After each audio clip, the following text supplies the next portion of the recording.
live on the Twitch as well. Here we go. Show's about to start. Man, look at that sexy guy.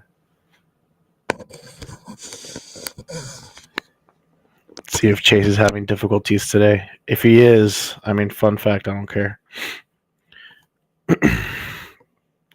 Send that link. You gotta go over to the Twitch, Pro Wrestling Kingpin or CR Media 1988. The links won't work in the lives.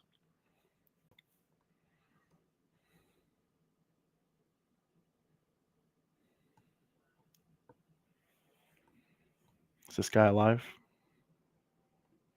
Guess you guys are gonna look at me for a couple more minutes till Chase decides to join us.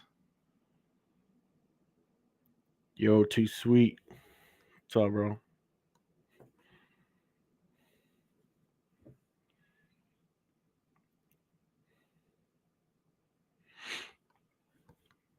All right, well, while we're waiting for Chase, what do you guys think of Dynamite? Let me know in the comments right now.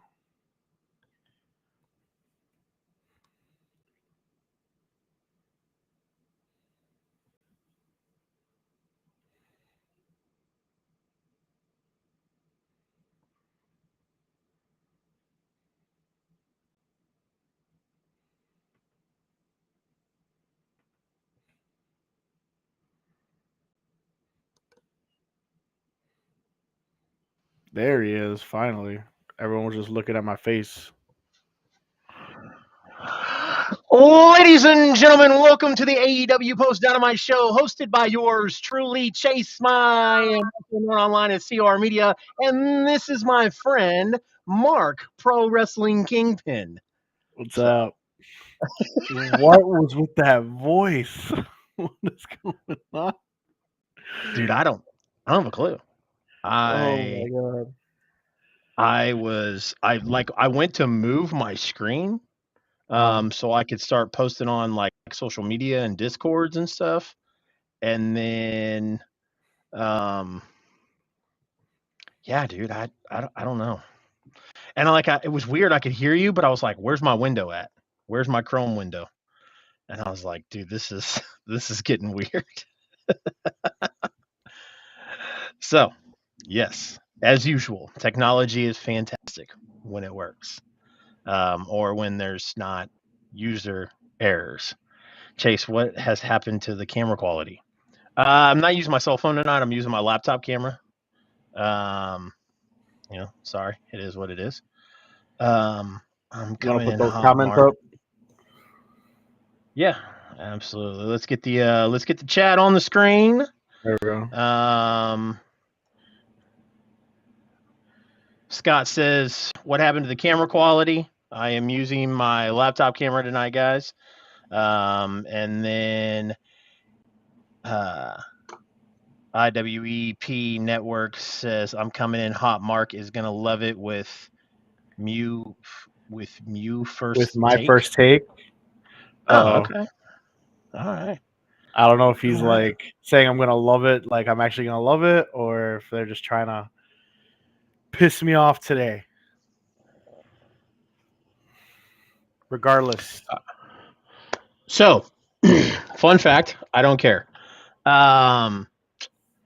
Also, the link is posted in the chat for everybody to join. We're gonna go ahead and do this at the beginning here, so we can get everybody on. There he is. All right. Yes. Real quick. We were in a chat earlier and we heard the craziest shit you'll ever hear in your life. If anyone ever says that Serena Deeb is better than Charlotte Flair ever again, I'm blocking you. What? Yeah, Charlotte Flair's not good, is what I've been being told all day today. And anyone on the roster is better. And I said Serena Deeb, and they said yes. And I said you're high. Did you see that match tonight? This was in your stream earlier? This is in a TikTok stream. If Charlotte Flair has not put a match on like tonight, even when she was in developmental at NXT, atrocious. Just because her last name is Flair and you have a beef, that woman is very talented. Anyway, thank you guys for having me again. I may be having a couple of beverages. I cannot speak on I can. Yeah, of course, Charlotte Flair is better than Serena Deeb. Charlotte Flair is in top 5 of the female wrestlers of the world right now. 100%. But fuck her. But 100%. Yeah. I agree. I have been quite confused of the hate on Charlotte Flair as well. So I agree. If you Anthony, erase how her are last you? name, I'm fantastic. I'm sorry. That was my first hot take today. Scotty, No, I'm you're happy. good. Mark, Chase, thank don't you for really- having me again. I really don't think I'm rocking the FTR 7 stars for y'all tonight. I saw that I saw the video on TikTok that they came in the Pro Wrestling crate. That's pretty Yeah, badass. this is my Claudio shirt. Yeah. No, this wasn't a crate Yeah. shirt. I bought this shirt. I bought the night of the pay-per-view okay. when this released. This and when Claudio hit the screen, I was already on there ordering. Yeah. Okay. Yeah. Sorry, guys. My mic was off before, so. Well, my like I said, we had plenty of technical difficulties tonight, guys. So I was talking Yeah, shit about Charlotte Flair, so. I am not a fan. I am not a fan. that's all right. Do Everybody you respect that she's talented in the ring, though? I mean, Yeah. she's not worse than Serena Deeb. It doesn't matter. No. Serena Deeb's talented, but that match tonight was rough. Was it rough actually- because Serena Deeb, or was it rough because of Anna Jay? No, I mean- Anna Jay has improved. Yes, I thought Anna Jay shockingly was carrying more of the match than she probably should have. I Yeah. love Thunder Rosa, but her match with Serena Deeb was not that great either. that And that now we're going to see promo. her Mercedes Martinez. It's going to be, I don't know, and I love Mercedes. Yo, what's up, That Mark and promo with Britt and Jamie The and sandbagging. Thunder Rosa and the sandbagging thing. That was amazing. That was amazing. I giggled a little bit at that. So That was that was fucking amazing. funny. I unfortunately had to step away for a phone call for a little bit of the show, so I missed the Luchasaurus, like the end of the middle to the end of Luchasaurus, the promo, the Claudio and Hager, and then that promo I missed. yeah. It was a crazy Well, phone call. that- It was a good promo. I'll be honest with you guys. Kind of doing it a little bit different. The original idea behind like bringing people on was to bring like one person on at a time. Give them. There's this guy I follow on TikTok because I do a lot of football stuff too, and he does like some New York Giants stuff. And what he'll do is he'll bring people on and he'll give them like a 2-minute time limit to kind of like just talk, and then kick them off. I mean, when you're a and- Giants fan, that's all. 2 minutes is pretty much that's all you need, right? Oh, I like it. I don't hate it. I like it. You're like, what do you think of the Giants? I miss Saquon Barkley. Just get me off the stream now. I'm done. Yeah. Well, so, that was kind of like the idea that I stole from him for this show. And, you guys come on and we all have, I think we all have great chemistry. We have fun. Appreciate that. So, and I don't want to make you guys wait till we break down the whole show. Because by then, you're probably bored and you're like, and Mark and I both are tired of talking by then. So when you guys jump Honestly, on, we probably have some Yeah. hot takes as well. yeah, exactly. So, like I don't know what the hell I'm doing with this show. I'm still debating. I think this might be it, but the general idea is to get viewerships on Twitch because Twitch is dicking me around. So, but let me Hey, share Arkham this Prince to is my. in the chat. Let me share that. Yeah, I love Arkham Gage. Thank you. That was established. Sorry, Here. yes, Arkham Gage. Sorry. Yeah. Forgot about that. Fuck. Let me Chase, let me. Chase I've been hasn't off clipped that TV yet. for 2 weeks. Chase hasn't clipped that yet. He's been slacking. Our boy. I'm was gonna Yeah, I'm gonna man. share this out to all of our stuff for you guys. I appreciate Appreciate that. Absolutely, Anthony. Yeah. So, I don't know, guys. I think this is. I mean, I'll talk to Mark about it, but because I don't want to put Mark on the spot, but Mark is kind of my partner in this, but Mark, you don't like us? you Is know, that what's happening here? Do you hate me, in Mark? fact, you don't care. But like I said, this might be the way the show goes from now on. We might just leave it open and because like I said, my plan allows up to 10 people on screen. So Dude, I think it works out brilliantly. Like having multiple opinions, and you're not just then struggling. Yeah. Yeah. The only thing I get worried about is people talking over each other. I don't really care if you guys talk over me. You know, because I'm long-winded, so I know I can go on for a while. But you know, some people might get upset, like, oh man, that Chase and that Mark, I like their show, but Anthony talks over everybody all the time because he thinks he knows everything. I do. I'm sorry. He's got a better mic. Yeah, he does. He's got fancy lines. He can step on everybody. What a fucking dick. This is my mic. Scott's got a nice mic. The blue Yeti. Little snow. Little Yeti. I have a Ghetto Turtle Beach mic, so whatever. Yeah. It's kind of handy, actually. When he says ghetto, he really means ghetto because it's there's painter's tape on the side of it. Yeah, it kind of that's a Call of Duty casualty. Yeah. Nice. got murdered by some 8-year-old and then slammed the headset down. Bro, I paid. Remember when Bluetooths were first a thing? I paid like $300 for this really, really nice Bluetooth, like Turtle Beach thing, and the same thing happened, dude. I fucking lost it in Madden or something, and I just like snap, and my wife just went, "It's 15 minutes old. Thank you. That was $300 gone." And I was like, you're never getting one again." So I've always said shit. Shit happens, man. I was like, I should probably quit this game. I'm just like, goddamn camper. Speaking of rage quit, my son, and then he fucking smashed a TV because he rage quit about what was on the TV. I smashed a few controllers in my day. Yeah. Love $1,500 later and fucking another TV. So yeah. I smashed a few controllers. I don't know, man. I love my kids, but I think for a $1,500 TV, one of them have to die. Yeah, I got three of the little bastards, so I got one to spare. Someone's getting late termed right here. Oh fuck! There it goes. There it goes. There it goes. All hope of making affiliate on Twitch just went out the window. Oh man, He's canceled. Nah, conservatives don't use Twitch. You're fine. Yeah, I was gonna say they're untrue. I was gonna say they Twitch partners with a an accused child predator. So I think I'm good. Yeah, you're fine. Damn, there you go. Yep.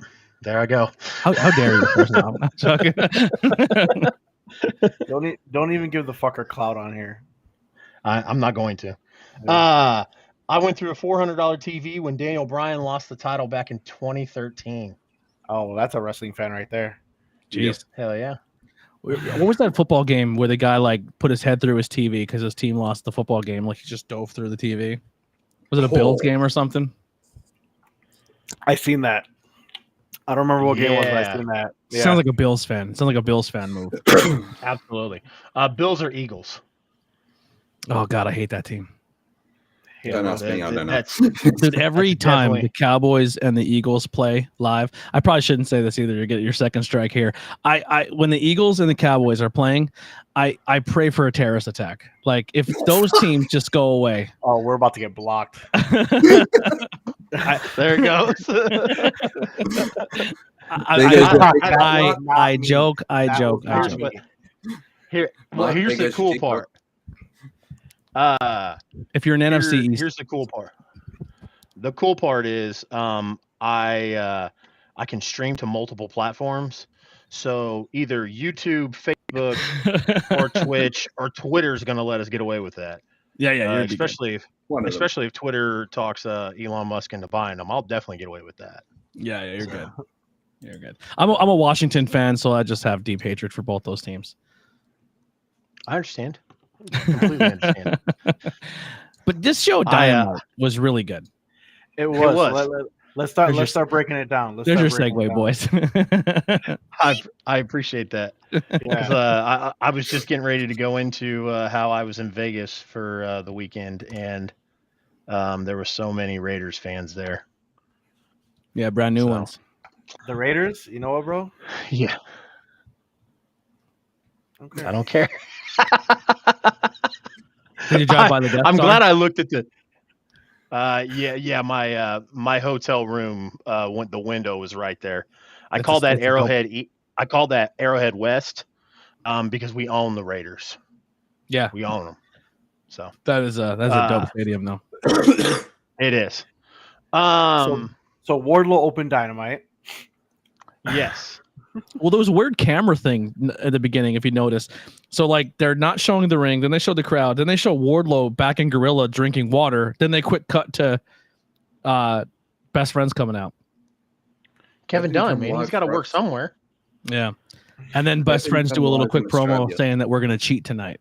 So you have like a little jokey heel thing. I don't think they're going to stay heel. I just think that was a one-off thing for tonight to be funny. Yeah. Yeah, I don't think so either. I think that was the dig at the Bucks. Yeah. The whole Bucks situation, saying that they were going to cheat in the main event. Yeah. So let me ask this. Playing devil's advocate. I don't think it was, but just to play devil's advocate. Do you think the camera switching was a dig at Dunn?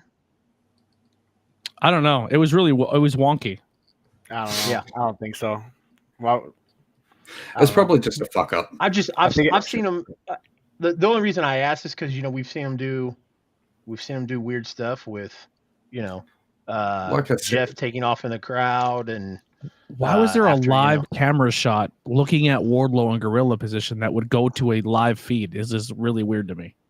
Like I said last week, Chase, they kept the feed on Fight for fucking part of Rampage, the start of Rampage. So yeah, it was probably. Oh, really? So after Dynamite ended on Fight, you started seeing Dynamite or Rampage? Rampage, yeah. So I think it's just someone fucking up. Someone's about to get fired.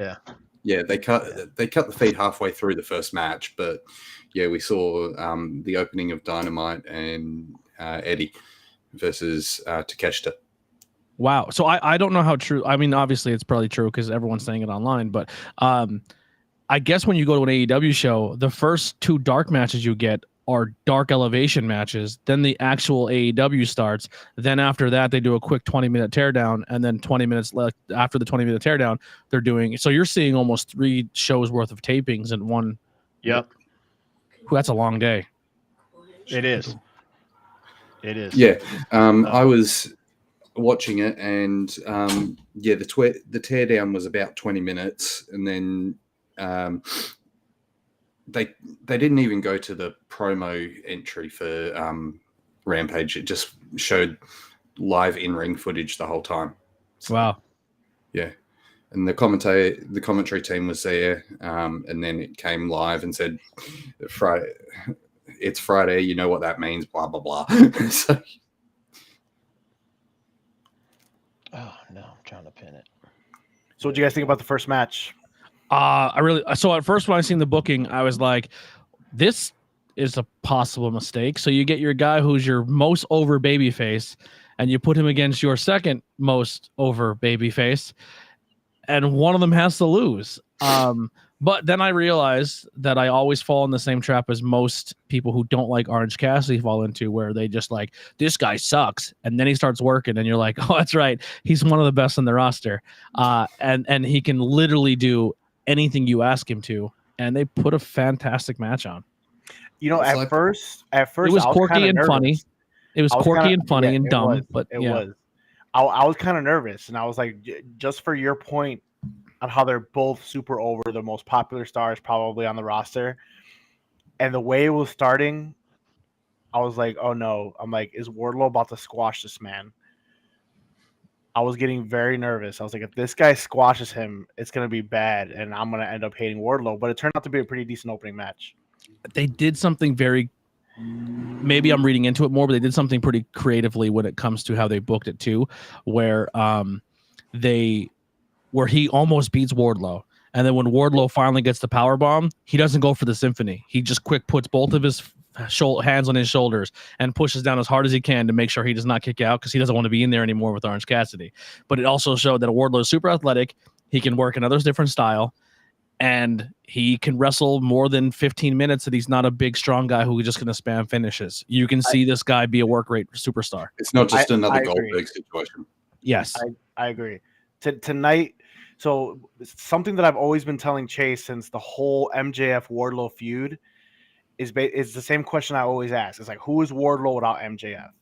And post MJF, he's just been squashing and squashing. Yeah, he's popular. Everyone likes the Powerbomb Symphony, but I get sick of squash matches. I'm like, if you're going to be over and you're going to be a champion, you can't be squashing other top tier talent. And tonight kind of showed me, I was like, okay, he can do this. He could be, a decent babyface and put on a decent match. And he put on a decent match for one of the best that AEW has to offer. And they made a more legitimate AEW TNT title where they kind of just put it back to where it normally looked, but just gave it a black strap. Yeah. Yeah, I like the return back to the belt because I mean, it's cool to have everyone's own, take on the belt, but I just like how the belt looks right now. I like the black strap better than the red. Ooh, controversial opinions. Plus, the red should be Brody's, and that shouldn't be used again. I like I like the Kobe Bryant. The Lakers won the best. That was Scorpio's beautiful. guys. Yeah, that was a really gold good and purple. Yeah, and I'm not even a Lakers guy. I was being a smart ass. I was being a smart ass. It's cool, but I don't like it as a permanent thing. Oh, that's cool. It was a fun fun version.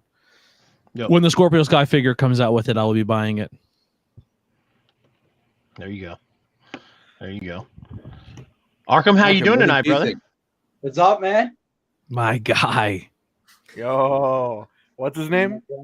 Arkham Gage, baby. There it is. There it is. Holy dude, you got a shirt on. You dressed up tonight. Oh, dude. Yeah, I don't want this Arkham Gage. I don't know. I'm just it's still early. Yeah, cool.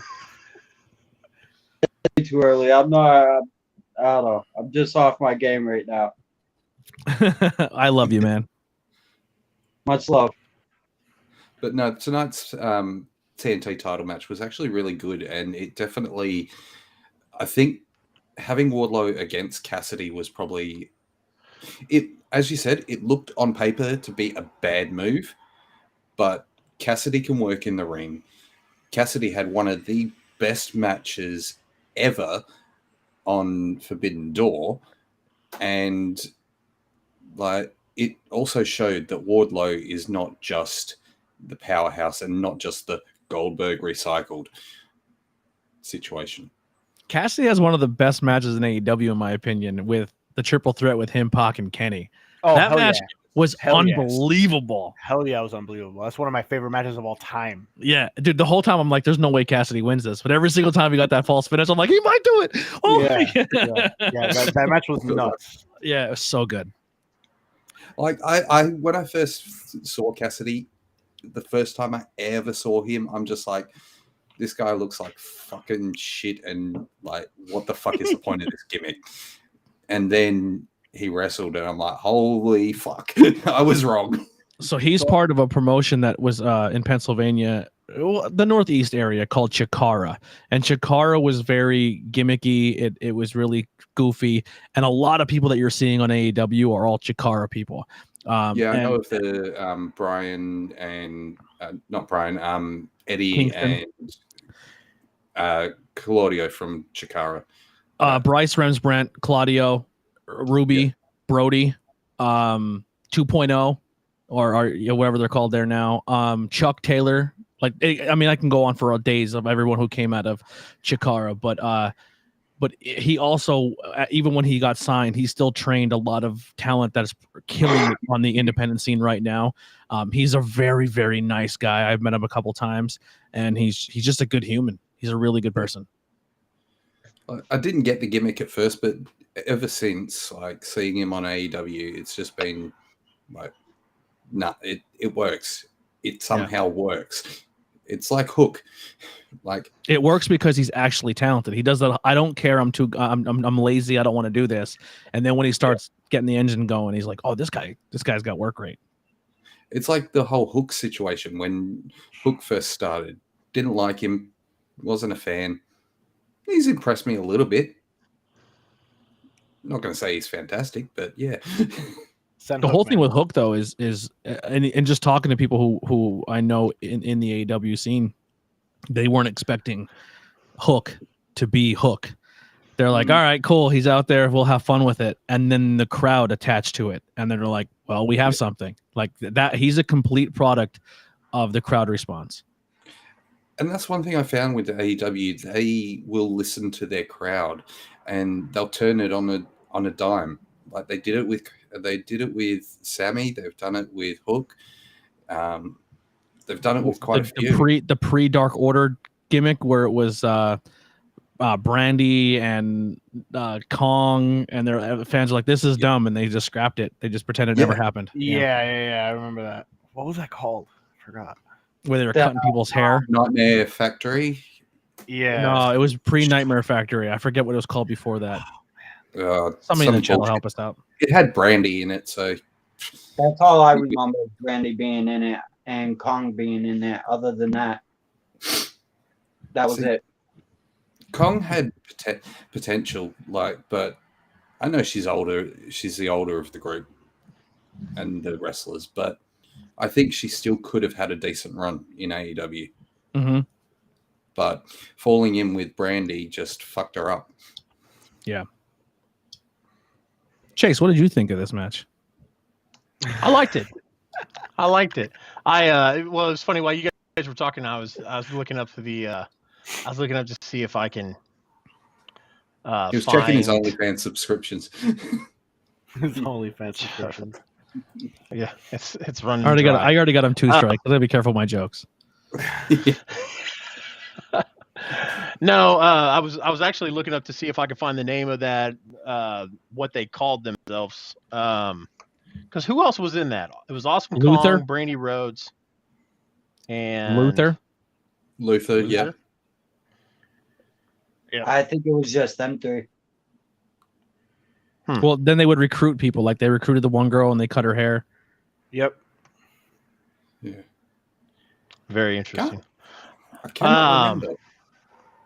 No, I just to go back and kind of agree with what you guys were talking about. I love that it wasn't a usual Wardlow squash match. The Nightmare Sisters. It was called the Nightmare Collective. There you go. There we go. Sorry, Chase, we cut you off.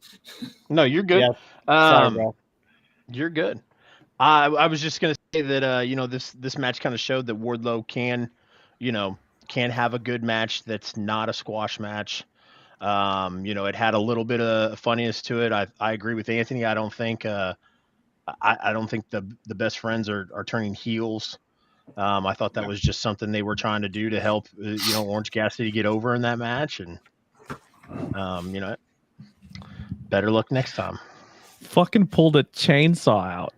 I know. Yeah, like what was that about? I a chainsaw. Yeah. If you really want quality entertainment, YouTube Chuck pulling up on kids at independent shows. So what he used to do is when he would come to the ring and like he was a bad guy and kids would boo him, he would just like act like he's not paying attention and then just be like, and just act like he's gonna punch a kid in the face, and they would just start bawling, and he'd be like, "Yeah!" Or he would be wrestling, and if he was watching that somebody ringside, like a kid wasn't paying attention, he would slide out of the ring and just scream as loud as he can right in the kid's face, and like get the kid to start bawling his eyes out. He's like, "Got another one!" Like he was a psycho. It's kind of fun making kids cry like little bastards that they are. Hey, CJ. Yeah, we'll tell you. And then his invincible hand grenade stuff was really good too. Yeah. We've got a local wrestler who's very good at doing that as well. So making kids cry. Yes. I'll buy his t-shirt right now. What is it? It's the Monarch Jeremy Wyatt. I'll look him up. Arkham Gage, man. He'll be making kids cry out here. One of my favorites is he did a match in St. Louis Anarchy, and there was St. Louis Anarchy is really weird, man. I mean, it's inside of a very small venue. There's no barricade, like fans are sitting like 4 or 5 feet from the ring apron on their chairs. So love you got this fat guy holding a pizza, and Jeremy Wyatt comes out, and the guy looks at Wyatt and he starts booing him, and Wyatt kicks the pizza box, and the pizza, I mean, it's 3/4 of a fucking pizza, like just goes all over this dude. I'd probably fight him. And Wyatt, Chase, you Yeah. get Narcom Gage excited here. He's going to want to go to this show and just fucking run amok. Oh, I already do want to go. I already do. yeah. I'll tell you what, Arkham, you make Both your way are to just him. Hell yeah. Oh, hold on. Yeah, Turn the that's him. brightness I already saw it. It's him. Yep. That's Jeremy Wyatt, a Monarch. He's been wrestling since 2005. Good for him. Yep. All right, so the second match we had Jon Moxley, interim championship. Yeah, I did not expect this to be this early in the card. Neither did I. Surprisingly, Yeah. honestly. Disappointed that it was that early in the card, to be honest. But it was still a pretty solid match. I mean, yeah, it was early on the card. It was a good match. It was I liked good, it at but least. one thing I'm getting sick of seeing is every single Moxley match, blood. Well, that Every might be What a about the blood? foreshadowing. I don't have a problem with blood, but it's just Too much? every single one of his matches. Foreshadowing Well, what, Anthony? So Moxley's thing is you don't join me until you bleed Well, with you me. bleed with me, right? I was thinking the same thing. Like, I'm glad we're on the same page here. And this guy here is someone who at first I thought he was a New Japan up and rising star. He's not a No, New dude. Japan signing. He's a DDT signing. And DDT and Kenny Omega with that roster, he likes them a lot. And a lot of people much rather probably work AEW than DDT. So maybe the Blackpool Combat Club got their first Japanese member. Maybe. It could be. Maybe. Well, I was thinking that's the entire match, man. Because that kid's a star. If you listen to Oh, yeah. Regal on commentary, he was kind of hinting at it as well. Mhm. Like he was kind of hinting that Takeshita was going to join or potentially be a member of the BCC. He was talking Takeshita up that entire match. Yeah. So it definitely could be, and I'm glad Anthony picked up on that. What's up, CJ? So it definitely could be something.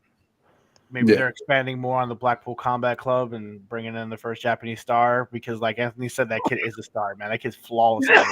Oh, dude, his match against Kingston on Rampage was fucking amazing. Like, and every match he's been in, even though they've been enhancement matches, they've been bloody good. Yeah, he's really talented. He's young too, man. He's going to be a megastar. I was confused on why it was an eliminator match to start with, but then it's like you watch it, it's like no, you can see why. Yeah. Yeah. What What do you think about the match, Chase? Sorry. No, what would you say? Go ahead. Go ahead, Gage. The purpose of these Jon Moxley matches with all the blood is the fact, just like everyone's saying, if you want to stand beside Jon Moxley, you're gonna have to make each other bleed. And I'll tell you this, it adds to what Blackpool Combat Club is all about. They don't step foot in the ring expecting a match. They go in expecting a war. And that's what we get. And that's the whole point of these type of matches with how Moxley really is. If you watch him on the indie scene, that's all he's done is shit like that. And I'll tell you this, that's how you get the crowd going and cheering behind you. Yeah, there's other ways of doing it. But if you truly want the love and respect 100% by certain fans, you show blood. There's fans that look for it. I'm one of them. I enjoy seeing blood on the motherfucking screen. Damn fucking right. I love looking at the ring and seeing blood all over the fucking mat. That right there just tells me that that's going to be an interesting match. Two big guys going at it and kicking the shit out of each other. That's the point of Blackpool Combat Club. It's the whole point. Yeah. It's how tough you are. It separates the men from the boys. Arkham, would you like to tell us how you really feel? Yes, I would, because I'll tell you this. I'm a wrestling fan and I'm a horror fan. I fucking love the sight of blood. He gets a little chubbed. He gets a little chubbed up. Yeah, hell yeah. I love seeing blood. Hell fuck yeah. It brings the mystique out. I got something for you. I got something for you, my guy. Look at my camera. We're gonna get a pop in here for you. Gage is in the chat. We gotta fucking go hard. Are you ready? Yep. Boom. Blood. Turn the background red for you there, bud. Here we go. All right, Chase, what do you think about the match? I liked it. It's really hard hitting, so which is right up Moxley's style. I don't care about the blood thing. I think it's silly. I think it's silly to complain about it every week. But for conversation between us, I'll play devil's advocate here, and let's say, okay, That's twice today. when does it become too much, or when does it become considering giving away too much? I guess in a way they you have don't. to Oh, go ahead. look back to the when TNA first started, and when they first started, every single fucking week, someone was bleeding at the end of the show, and it was just face full of blood every fucking week for like 6 months to 12 months straight. Now, this match here, the blood wasn't excessive. It was there, No. and then by the end, it was kind of there, but not there. It was like it wasn't like Cody Rhodes, Ric Flair, where it looks like they need to go get a fucking blood transplant. That's how it was. It was WWE style of blood. Yeah, so AEW blood match. That wasn't. No. If that was AEW style, it would be full on Crimson Mask. That was a little fucking paper cut on both of them. That's all it was. Yeah.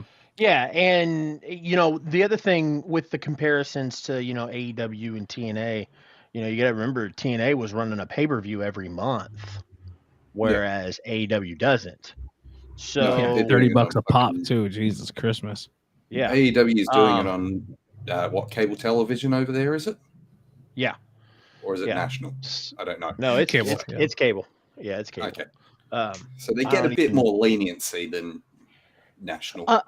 A bit more, of course, unless you're Max Caster making jokes about the female anatomy. But dude, I'm gonna meet him in 3 weeks. I'm pumped. Oh, dude, I'm fucking jealous. Yeah, I'm meeting the Acclaimed in 3 weeks, and I'm gonna commentate a Rock and Roll Express match. Oh, that's dude, awesome. that is badass. You want to talk about chubbed up, Arkham? Yeah. The I-70 Hot Tag is hosting hosting a wrestling event, but I would like to commentate. That's next on my goal list. That's kind of what I do now. That's like my job on the independent scene. I do commentary between New York. I haven't done New York yet, but Pennsylvania and a few promotions in Jersey. I love it, man. I have a blast. But real quick, just the Moxley. How awesome is it with or without a title? This dude is just putting on dream matches. Like, this guy is pretty much writing the script of who he wants to work, how he wants to work them, and he's putting matches on that are very, very safe, but look so hard hitting and look like guys are ruining their careers after they work them. But like, if you're a casual wrestling fan, you think both those guys right now are going to the hospital for exhaustion and they just killed each other. But if you're a smart fan, you're like, man, that looked a Wednesday night for them. Yeah, but the smart fans are like, man, that was done so safe, so clean, but looked so well done. It was pure perfect theater. And Jon Moxley is just continuing to keep hitting home run after home run, whether he's on the independent scene, whether he's in GCW, whether he's in AEW. This guy is just, there's no one better in professional wrestling right now that can show up anywhere in the world and put a match on with anybody. And by the end of the match, we're talking about his opponent like they're the next big. Like, he's showcasing talent that people are like, I need to see more of this guy. Like, for a perfect example, he just wrestled a buddy of mine last GCW pay-per-view with Tony Deppen. Tony Deppen said his followers went up tremendously after the match, and everyone's like, dude, that was my favorite Jon Moxley match. You guys legit beat the shit out of each other. And he goes, it's because we did. We legit beat the shit out of each other, and it was the most fun I've ever had in my life. And now Tony Deppin's on a whole nother level on his career. He had fans, but now it's even more because he went out and fucking killed it with Jon Moxley. Like, the guy's helping so many people. And yet people are saying he was going to go back to WWE. Yeah, there was no chance in hell he was going. Jon Moxley is doing exactly what he wanted to do right now. This is exactly what his plan was, and he loves it. There's no way he goes back to WWE. There's no fucking Shield reunion. There's none of that shit. It's not happening. He's booking his own dream match. He's like, I want to go wrestle this guy in Japan. AEW. Either you book it or I'm leaving, because his contract says he can do what he wants. Yeah. Yeah. Oh, he got fucking Naito. He got fucking Tanahashi. He's fucking made a star out of Takeshita. He made a star out of fucking Yuta. Yeah. Yeah. Like, Yuta's a star, but he was like, I'm going to show people what this kid's really worth.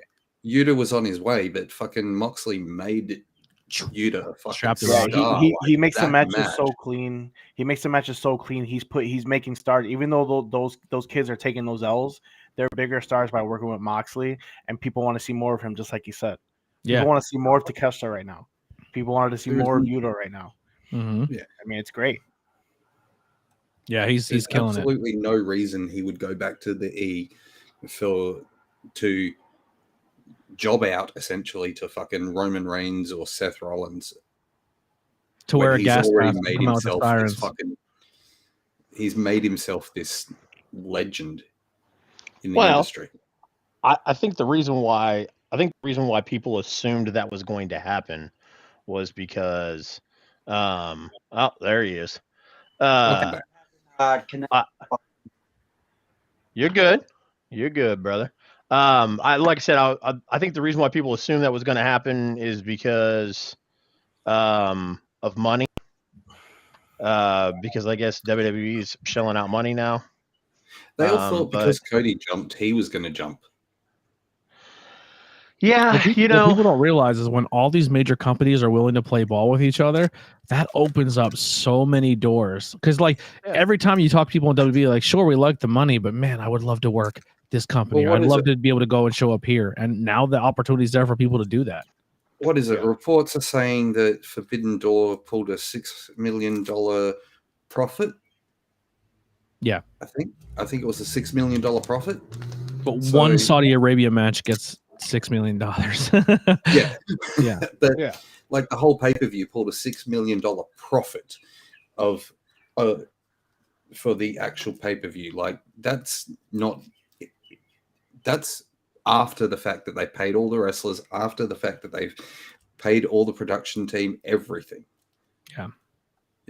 So that's pretty fucking huge. Like, and the more and more that there's those opportunities to go to other places, like, oh man, I really want to sign AEW, but they're maybe there's a little jam-packed. Maybe I go to Impact, but you can still go to Impact and still make connections and go be like, hey man, can we do, like, you know what I mean? Like, not even just get me over. Do you want to do something like on an independent scene? Because I'm able to work, you're able to work, and these guys go and meet each other. I personally have seen at shows that I go and do commentary at, and I help with meet and greets, and I'll be sitting with a talent for 3 hours who is literally telling me things that I can't believe they're telling me, and I'm just like, really? And they're like, dude, like, I've watched two people backstage who work for two different companies have a match, talk to each other, and then a week later that person shows up in Impact and do the same match they just did there because they talked about it on the indie scene. Like, people being able to travel and meet each other and not being locked into just being paid to sit at home is helping so many people in this business, and it's helping these other promotions put on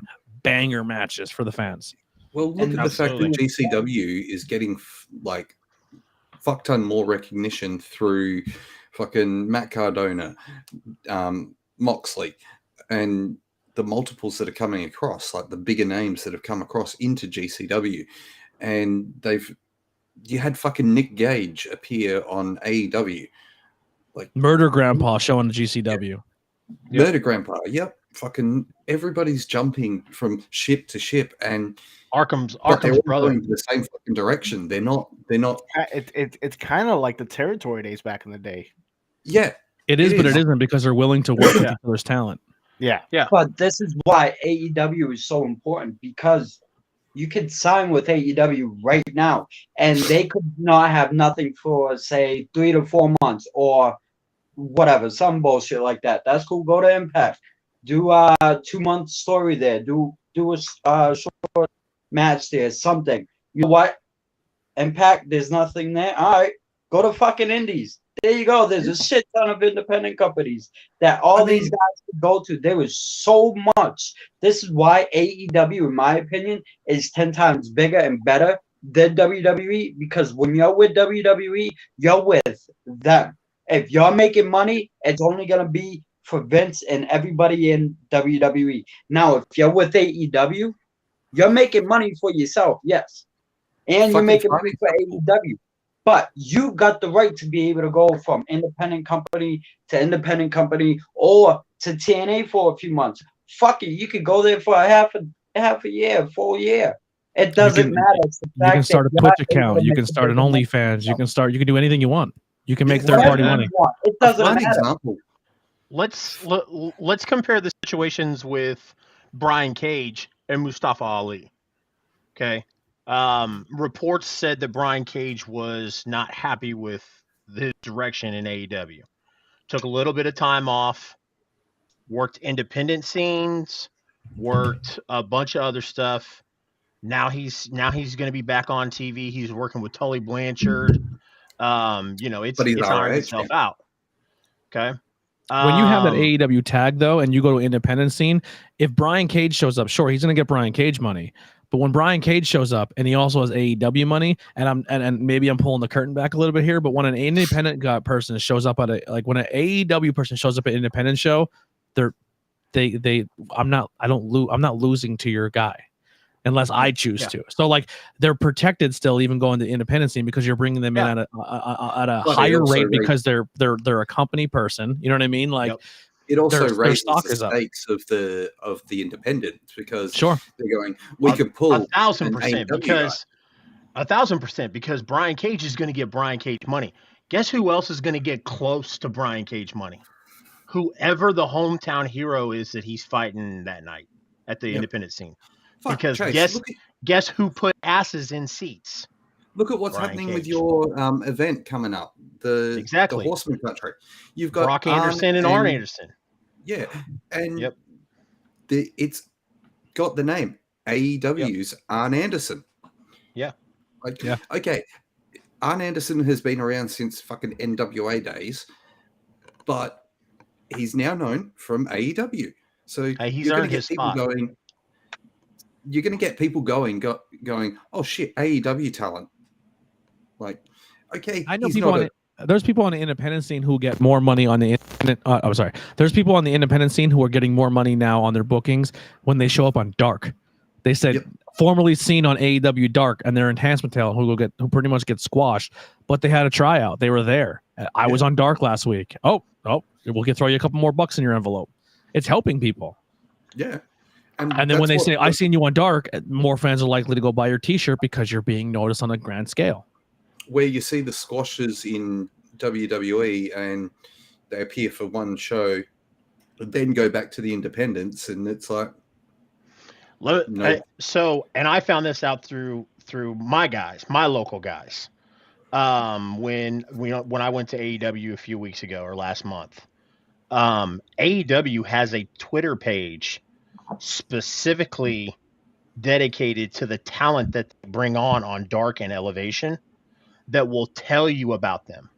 That's awesome. They'll send out a tweet and say, "Hey, Anaya, Anaya who wrestled one of the Pride and Powerful guys.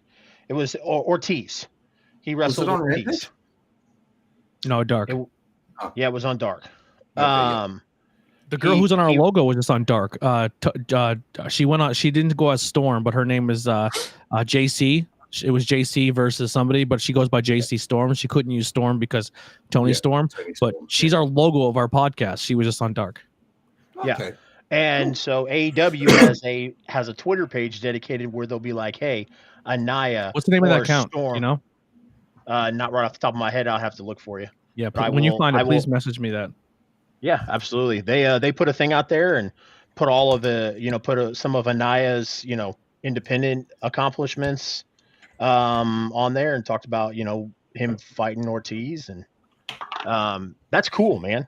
Like you're not going to hear that from other companies.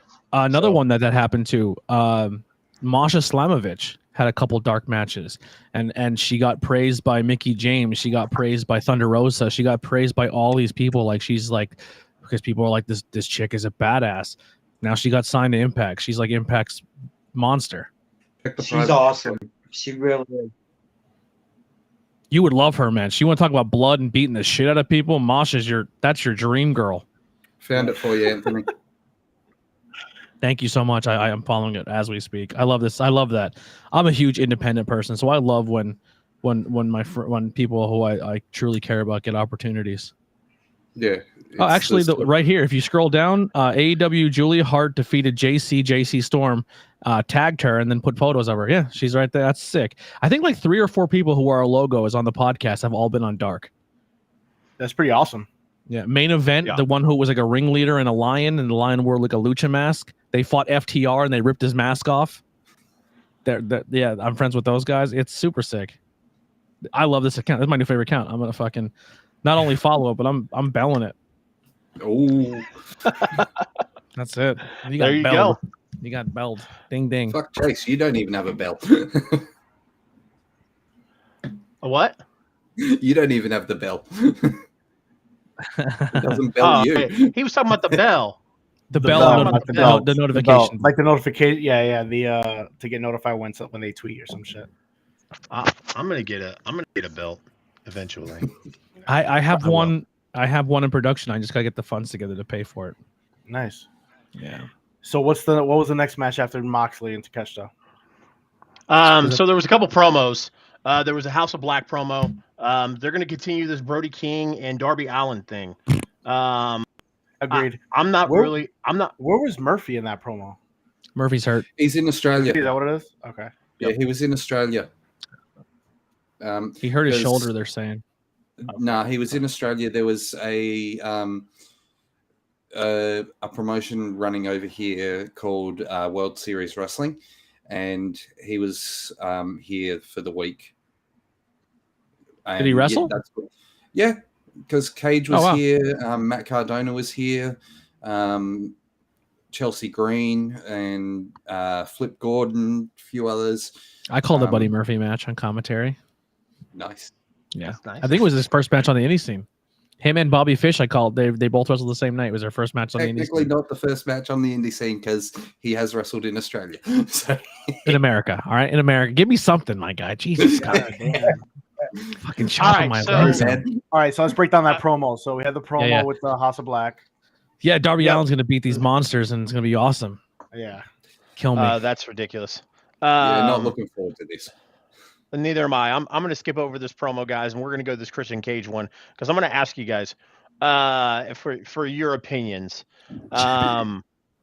Is Christian Cage is he going too far with his promos, and is he drawing what Anthony just said, cheap heat? That's exactly what they're doing. He's getting low hanging fruit. I need to come off as a heel. Matt, you're my buddy. I'm gonna say things, but I know you're gonna be cool with it. It's not like he's actually hurting people's feelings. It's all been approved and cleared, and it's all good. Of course. But Matt Hardy's low hanging fruit because he can say everything about Jeff. And the next week he's gonna do Brian Pillman because Pillman's dad, the whole nine. It would make more sense if MJF didn't do it 4 months ago. Look, the Jungle Boy promo, that was fine because it was part of the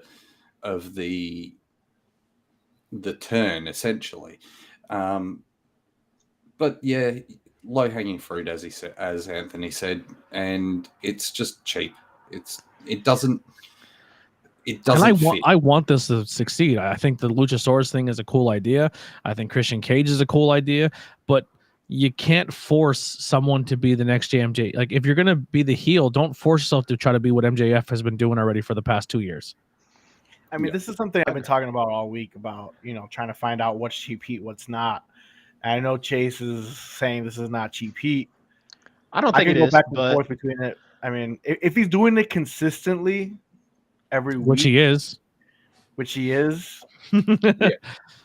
it could start to do that because I see a lot of people's other argument about, well, if he's doing it every week, then it's not really cheap heat because that's just who his character is. Not necessarily, because that could be relying on these low hanging fruit, like he's saying, to get those type of reactions, to get over as a heel. It's Mick Foley's cheap pop of saying the fucking town name. Of course. So when we talk about cheap heat, we talk about, cheap pops and cheap heat. Cheap pops, you talk about the city, you talk about, things to get that thumbs up like Foley used to do, right? Makes Cheap Mark heat. fans feel like they're breaking fourth wall. Yeah. Absolutely. And like Mark and I had talked about before, my example of cheap heat is Lambert.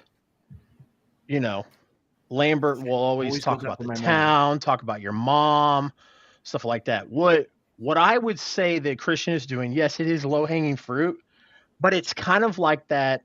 What you just said, Anthony, kind of like breaking that fourth wall. It's grabbing that forbidden fruit. Yeah, it's low hanging, but it's forbidden. Don't talk about Jeff's drug addiction. Don't talk about Jungle Boy's dead dad. In this case, Brian Pillman Jr.'s dead dad. Jeff's drug and alcohol addiction has been fair game since his WWE days. Yeah. Here's the problem. When you have 3 characters on your roster now who have done this on a weekly basis, it doesn't have the same sting. When MJF's been doing it for months, and then every time a claim comes out and they rap and make fun of what's current and hot, and they break that fourth wall, and then Christian Cane's come out. Sure, the Jungle Boy attacking his dad has never been done. So that was like, oh man, I can't believe he did it. And then the Jeff Hardy one got all the marks all excited because it was like, oh my God, he did it again. But then people are like, is this really that shocking? Like, Jeff kind of brought it on himself. And then they brought Brian Pillman out this week, and I went, all right, what do we get next week? You really want to get me? Put Darby in the ring and talk about how he beat up his girlfriend. Yeah, that's how you. Now you want heat? There you go. Attack your golden boy Darby that you're trying to hide. If you want to get me popped, you talk about the things that you're hiding from everybody. Yeah, okay. I agree that I agree with you, Anthony. This week I did kind of, when they did Brian Pillman one, I was like, all right, here we go again. It's anybody who's got anybody can come out and help Jungle Boy. Yeah. Who's got some type of situation going on, a dead family member, a drug addict family member, whatever the case is. Yeah. If you want to get me popped, say, hey, Austin Theory, remember how you DM'd a 13-year-old? Like, yeah, that'll get me to pop. See, yeah. For me, one of the greatest digs in regards to a dead person was Paige and Charlotte Flair, where she said the wrong Flair died. Oh, yeah. Yeah. Where Paige turned around and said it should have been Charlotte that died, not Reed. That's fucked up. Reed, listen, even if Reed was still alive, he still wouldn't be Charlotte. So funny story before we move on here. I guess Flair didn't know that was going to be said, and that pissed Flair off quite a bit. Yeah. Flair also just tweeted tonight about what did he just tweet? That Chris Jericho saying he's a living legend when he's a wannabe Shawn Michaels.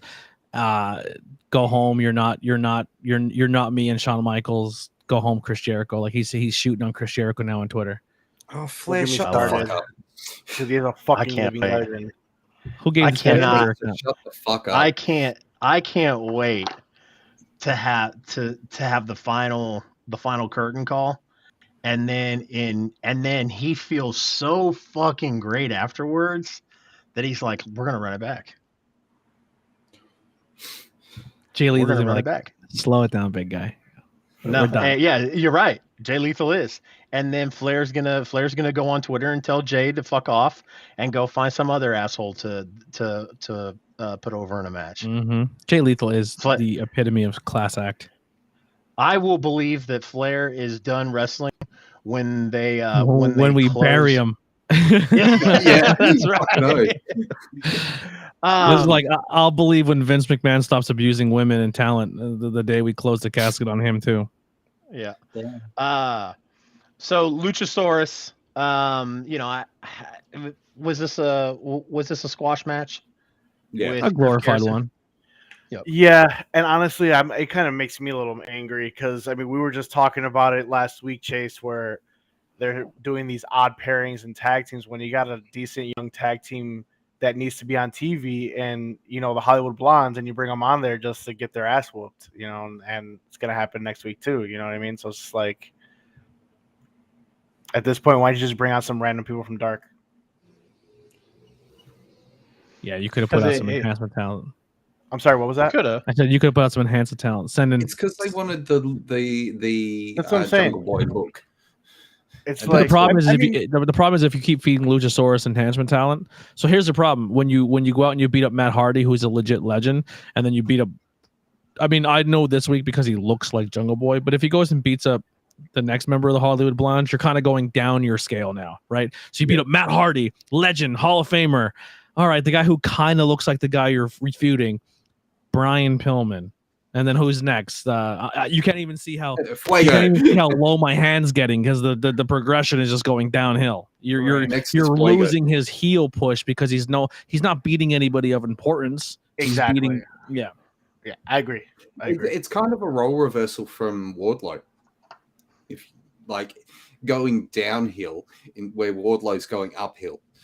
You know who he should beat up real bad? You know he should come out next week and Christian Cage should be like, "You're a bum. You're old. Luchasaurus, go kill him." Sting.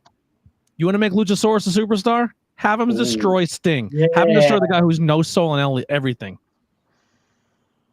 You legit want to make Luchasaurus a monster, someone who should be feared? Have him go beat the shit out of Sting. I'm a Sting fan, but I agree. Because beating up Brian Pillman is not making Luchasaurus look like a giant monster Kane. No. And look, it would also put a story behind Sting as well and give him a reason to be off of TV. Oh, Jungle Boy just beat Luchasaurus. Yeah, cool. He beat Brian Pillman last week. Yeah. Like you got to take some names off your list if you to build your resume up. So when Luchasaurus gets beat by Jungle Boy, then he can finally get to Christian Cage. He's got to be able to go up a mountain to get it, not beating guys who are barely getting TV time. Yeah, agreed. 1,000%. Daniel Garcia's promo. I don't know about you guys, but I am semi-erect thinking about Daniel Garcia and Wheeler Yuta fighting. Have you ever seen it? Have not. It actually happened. Yeah. At IWTV 100, and it's completely free on YouTube. I will put it in the chat so you can watch it. It's a fantastic match. It goes about 65 minutes, and it's unbelievable. Fantastic match. I think that Garcia is going to leave the JAS. I don't. Nah. No, Garcia knows where he's at right now is perfect for him. But did you see the way he was with the other two tonight? Elaborate. They were doing the whole mafia shtick, and where bloody what's his name pulls out the comb, and the look on his face was just like, the fuck is this shit? I love 2.0. Daddy Magic. Yeah. I'm buying that bloody Daddy Magic shirt when I get paid next week. See, and Mark and I have talked about this, as the JAS progression, as it formed and everything. Jericho is doing for Daniel Garcia what Jericho did for Sammy Guevara. 100%. He's giving him a personality. He's giving him something. But Daniel Garcia is like technical, like Daniel Bryant, where Sammy Guevara is more of a Young Bucks where he can do flippy spots. Yeah. But you got to get those guys over. You got to make those guys entertaining. So if it wasn't for the Yes movement, There's no telling if Daniel Bryan would have gotten over in WWE. Yeah. Of course he was over with us, the smart internet wrestling fans, but for a popular, with everybody now, or with everybody doing the yes chance, had to get something to get him over. And I feel like Jericho tried to do that with Sammy Guevara. And of course things work out, some things don't. I'm not saying it didn't work out. I'm just saying that Sammy is taking a different route. Dude, the worst thing for Sammy was making his relationship public. Nobody cares. No, the worst thing for Sammy was Cody leaving. Because I don't think it was Cody. I don't think it was Cody leaving. But Cody got. I don't think it was Cody. Sammy leaving. got thrown into where Cody was going to be. Sammy got thrown into the Dan Lambert situation. That's where Cody was going to be. Yeah. And I agree with it. I agree with Anthony. It was, him making that relationship public with Ty. Everyone thought at first that people were going to love it, and then they kept doing it, and people were like, I hate this.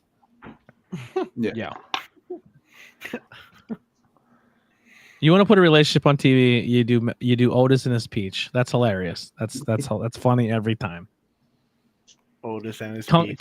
Two really attractive, cocky people tongue kissing on stage is, oh, I'm so angry. Like, who cares, dude? You know what's worse is when the girl when you proposed to, you dumped her to go with the hot Brazilian chick. Like, you know what I mean? That was fucked up. You want Christian Cage to get heat? Be like, what happened to the chick you dumped? Put that on fucking TV. That would make people uncomfortable. That would be amazing. Yeah, that would be fucking amazing. Bring her out. Show people. Bring her out. Yeah. No, just show the clip. Show the clip on the big screen of him proposing to her in the middle of the ring. Yeah. Yeah. But then bring her out to slap Ty Conti. Or make out with her on stage. Oh.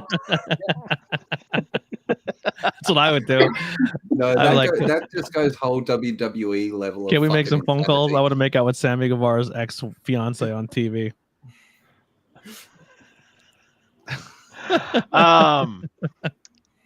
Hangman Page's interview. They're still trying to push this Hangman relationship with the Dark Order. I fucking hate it. Mark hates it. I don't know if you see it back here. That's my Dark Order mask right there. I love me some Dark Order. I love me some Dark Order too, but they're not fucking dark right now, dude. They're exactly what they need to be. That group represents the essence of Brody. Whether they're serious or goofy, they're keeping it alive. That faction should not have died when Brody Lee passed, and that faction pretty much died. No one as much as I love the Dark Order and I love Evil Uno and I want them to be something, they are stupid right now. I hate the whole comedic crap that they do. Johnny Hungy, if they go back to being dark, needs to get the fuck out of that faction because he's just too goofy now to be in that faction. Like, I hate it. I know it's like it's everyone's prediction and everyone's like, oh yeah, if he comes, that's exactly what's gonna happen. But I need some fucking Rotunda come here to save this fucking faction. Otherwise, just disband like that. Just I know a lot of people don't like it, and honestly, I don't care. I do. Can it be saved though by Wyatt? If Rotunda is given full freedom to do what he wants with it, then yeah. But I mean, someone's got to. At this point, I kind of wish Evil Uno just took over the faction because the guy could talk and he's entertaining to watch when he wrestles. I love me some Evil Uno. Well, as Chase said last week, fucking and his name's awesome. Shit out of -1. Kick the shit out of -1. And yeah, I'm tired of it. I'm tired of -1 being brought out here. Yeah, I'm sorry. Yes, your dad's passed, and we're gonna honor him as much, but you could still honor them with making sure that this fucking faction succeeds, and it's not. It's just like you're sitting there with -10, who's a fucking monster. Exactly. I almost said his real name. I love him so much. You want to see a fucking turnaround? Get John Silver to rip the shit out of fucking -1. Just He's not. rip He's him too goofy apart. now. He's too goofy now. Jesus. No, Yeah. if you Yeah. but if No, you get him I don't know if you destroying guys fucking remember or negative not. one, So in WWE, the NWO, remember when Kevin Nash brought Shawn Michaels back to join the NWO? And Shawn Michaels, yeah, I know, it was. But there was The NWO was this, just a bootleg click. well, yeah, obviously. So Shawn was standing there in the ring and he was talking about, and everybody thought he was talking about Big Show, but he kept talking about the weak link in the NWO. And then super kicked Booker T, just kicked his head off.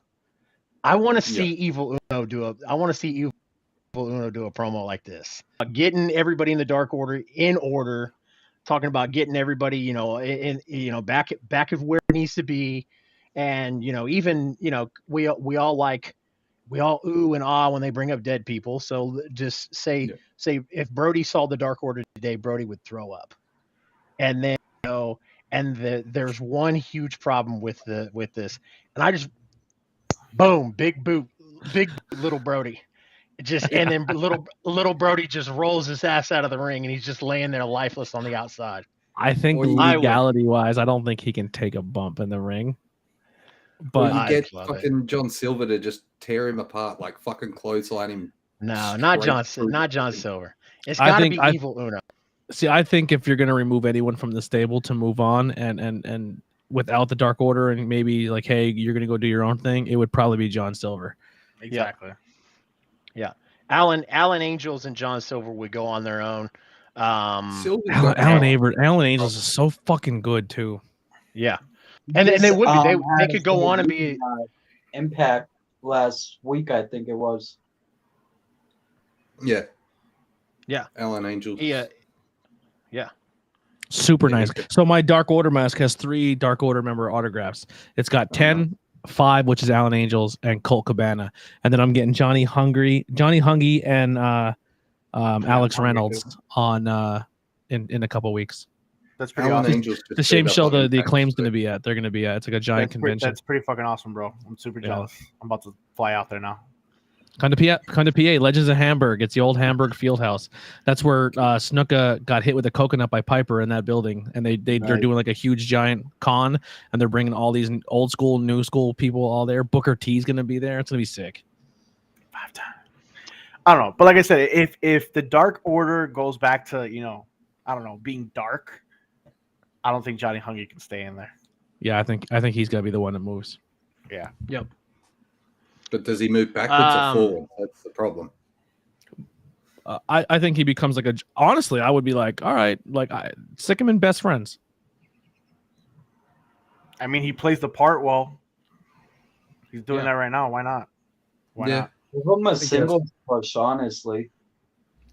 Have him do what Billy Kay did when she lost her partner and where she's just like, someone be my friend, and just every week he's trying to like, I could be your friend with like the fucking resume. She was going around with her resume. Something like where he just can I join? Can I be with you? Can I be with you guys? Can I be with you guys? And at the very end, they're like, give us a hug, and then fucking he's a best friend.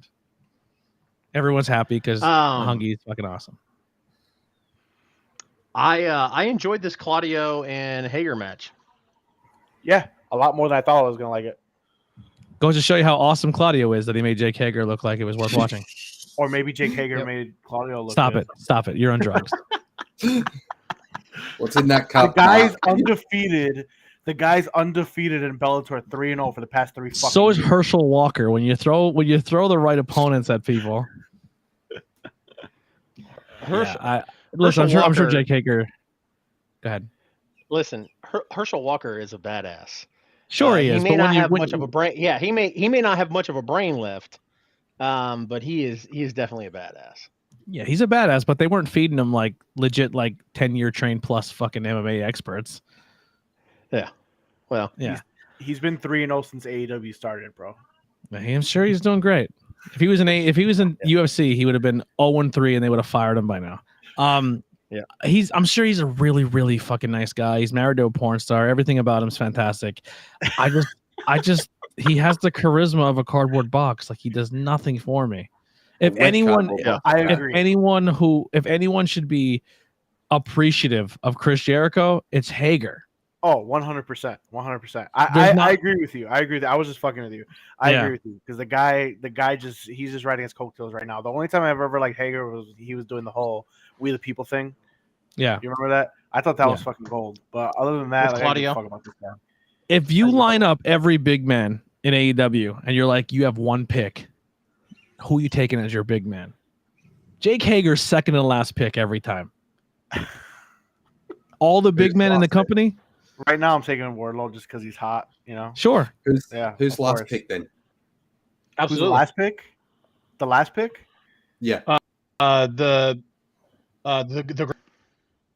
In AEW, realistically, you know who the last two picks would be? Yeah. Luchasaurus and the Great Brett, Khali and- Jr. and- No, I'd stop have that. to disagree with you on the Stop Luchasaurus thing.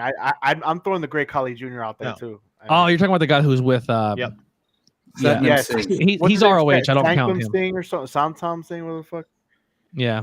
Yeah, he's done probably whatever his he's name probably is. dead last.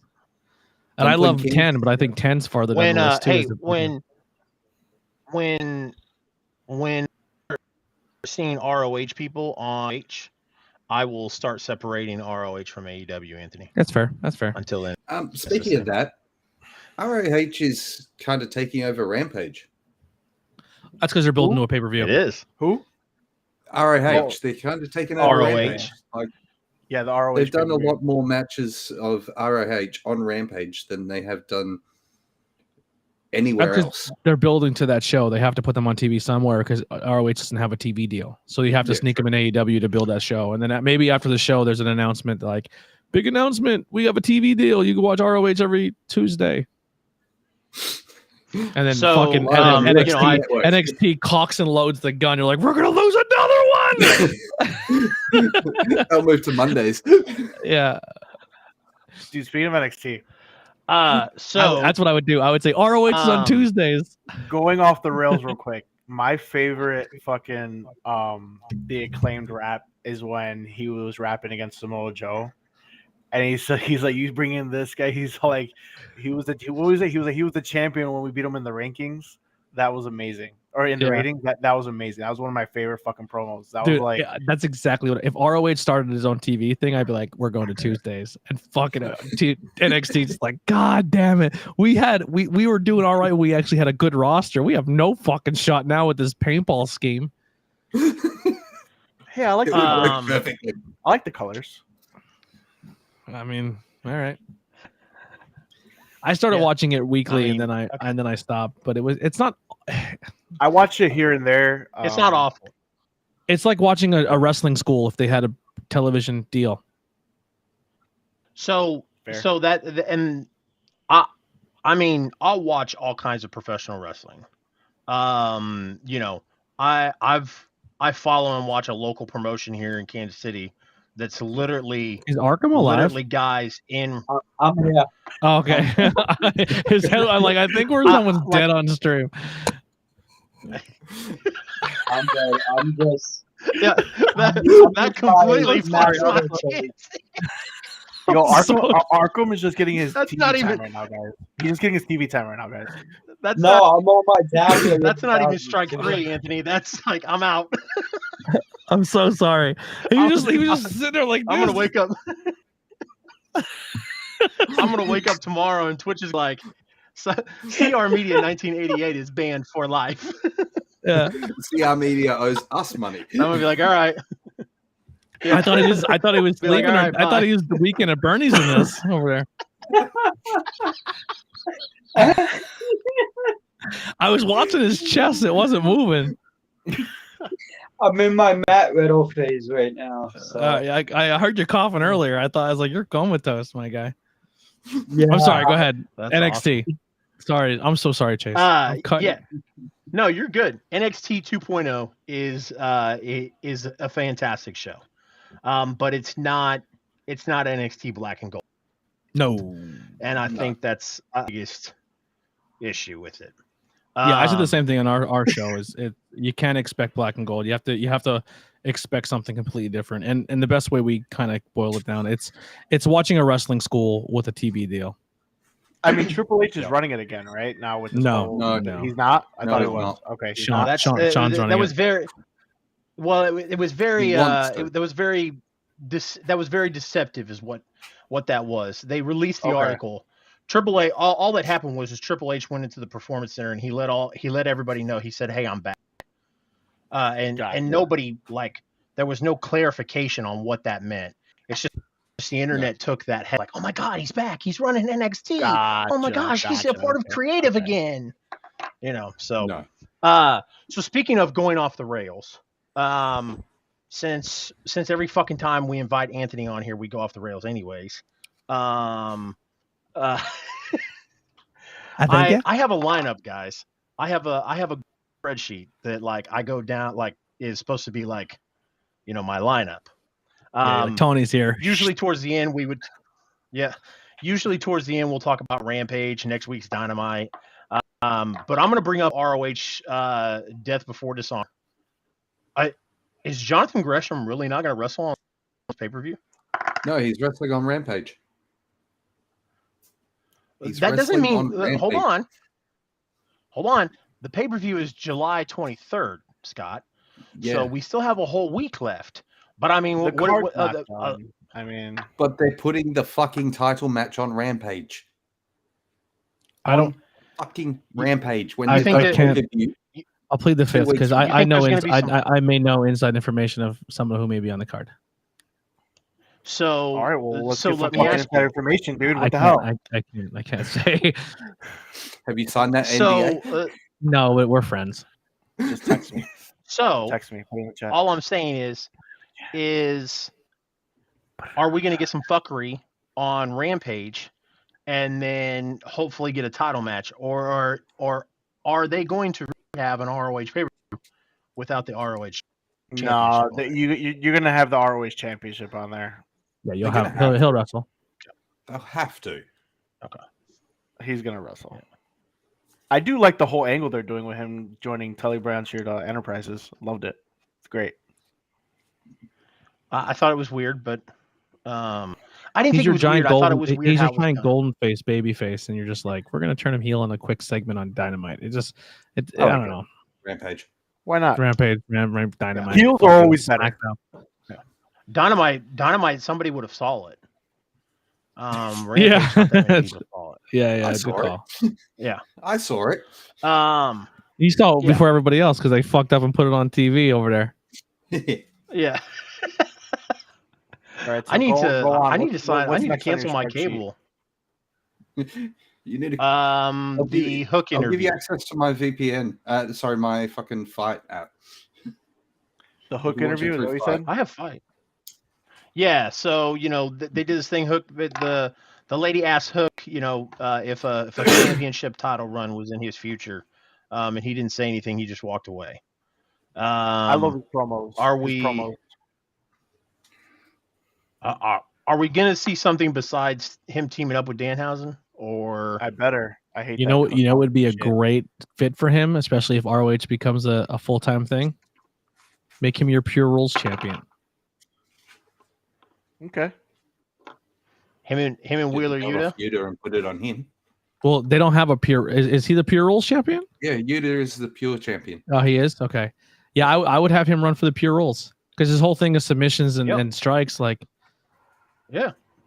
Suplexes. The only problem is if he's he's not ready for Wheeler Yuta, Will Yuta will expose him as not being ready for the business. But I think that Wheeler. I think Wheeler's good enough to Wheeler can protect him. Yeah. He'd be a good. He would be a good fit for ROH. Yep. And actually, that match would be phenomenal. In fact, I'm getting erect talking about it. Yeah. Going back to the BCC for a sounds- second. I'm just getting sounds- enough of you talking about erections right now. Going back to the which is BCC though. probably not the best idea because Hook might not be of age. So He's 18. Is he? At Okay. least. All right, cool. At Then I'm least. in the clear. Then I'm Yeah, in the you're clear. good. Oh my Listen, God. it's a plus. If anything, it's a guy. Nobody cares. Fucking What's next on your fucking spreadsheet? Well, we were still talking about Hook. What male wrestlers would you love to have intercourse with? Is that the next one on the? Oh no. So changing the subject No, to the BCC. actually. No, we're not talking about BCC. We're talking Chris because Jericho, by the Anthony brought up a Anthony. Fuck. I was going to say Anthony brought up a good point. The Tony Storm and Thunder Rosa interview was next. Yikes! So if that was next, all right. I've been waiting to talk about this. So is AEW building a tag team division right now for the women? No. Is that They're happening? just like fuck. We probably should have put the title on Tony Storm the first time we had them fight. But Yeah. Tony Storm is clearly our next person we want to have the title. So what kind of shenanigans do we have to pull to finally get it to happen? And we're gonna see which one of the fans, which one of the fans are gonna be more likely okay if we turn heel, and they're leaning towards Thunder Rosa. Well, it better be Thunder Rosa. I love Tony Storm. Oh shit! Tony Storm's great. I think Rosa needs F. to Mary be the Kill. one. He's not. I think Rosa needs to be the one to turn heel. Dude, So you Thunder don't- Rosa. Thunder Rosa don't is. think they're turning- I'm gonna blow Charlotte a little bit here. Charlotte, one of the best in the fucking world, right? Like you put her in a match, she's gonna fucking kill it, regardless of her name. Thunder Rosa, in my opinion, was top 3 in the world as well. Since she's had the title, it's been a real dud run. I agree. Another victim of the chase is better than the actual reign. Yep. 100%. Britt Baker is maybe 50% ability to wrestle, but she has the 80. Like if she was an RPG character, her wrestling is like a 50, and her charisma is maxed out. And her title run was unbelievable because of it. Now you have Thunder Rosa, whose charisma is probably 50, and her wrestling is maxed out. And it's just like, can we get Tony Storm? Until she sandbags. Yeah. Until She has Rosa to- sandbags. Storm. She has to break bread with Maria Shafir on Twitter. Yeah. So So you really don't think that they're doing anything with like a tag team division as far as women's, because they've been a few weird pairings there. Dude, if they put a women's tag team and then a trios tag team for the men's, they have way too many titles. Yeah. Right now they got more wrestlers than titles. They got what, like I mean, they got merch. They got merch. Thunderstorm. They got fucking merch. Yeah, but Jericho had fucking merch with AJ Styles. You know what pisses me off? We have a Thunderstorm t-shirt, but we don't have a Scissor Me Daddy Ass t-shirt, and that's a fucking crime. How is I'd that say not a we- t-shirt? I say we I say we just make them. We have to. I'm when I see the Acclaim, I'm like, listen, anytime Chris Jericho spits anything out of his mouth or Eddie Kingston says D's nuts, that goes on a t-shirt, and you give them Scissor Me Daddy Ass on Pride Month, and we don't get that on a t-shirt. Well, I mean, they're not Chris Jericho. That was the greatest fucking thing we've had the last 2 months is Scissor Me Daddy Ass, and it never hit a t-shirt, and then you broke them up. Because I'm pretty sure fucking Tony Khan was like, "Fuck no, you fuckers, we're not making this a t-shirt. What's wrong with you?" Bullshit. Grow a set. I would wear that shirt fucking to church. And I'm not, Which one? I don't Which even- one? I don't even- Which one? I don't even go to church, but I would go on Sunday just to wear my Scissor Me Daddy Ass. Okay, well, that answers my question. I'll say, which one are you wearing to church? Redeem these nuts or Scissor Me Daddy Ass? If I'm going, I'm going all the way. He's going with both. Yeah. Yeah. They'll With tell him both. to take off the redeem these nuts, and then he'll have the fucking Scissor Me Daddy Ass. No, he's gonna walk underneath. in. He's gonna walk in. He's gonna walk in with the Scissor Me Daddy Ass one, and they're gonna talk about redemption, and that's when he's gonna pull a sting. He's gonna rip it off and be like, "Redeem these nuts." Yeah. And then underneath that, I'm gonna have the Effie wrestling is gay shirt. Yeah. And then I'm like, I bought a ticket. Oh, Give me a shit. cookie Speaking and of- wine. Hey, speaking of Effie, have you seen Have you seen his podcast on TikTok? Oh my god!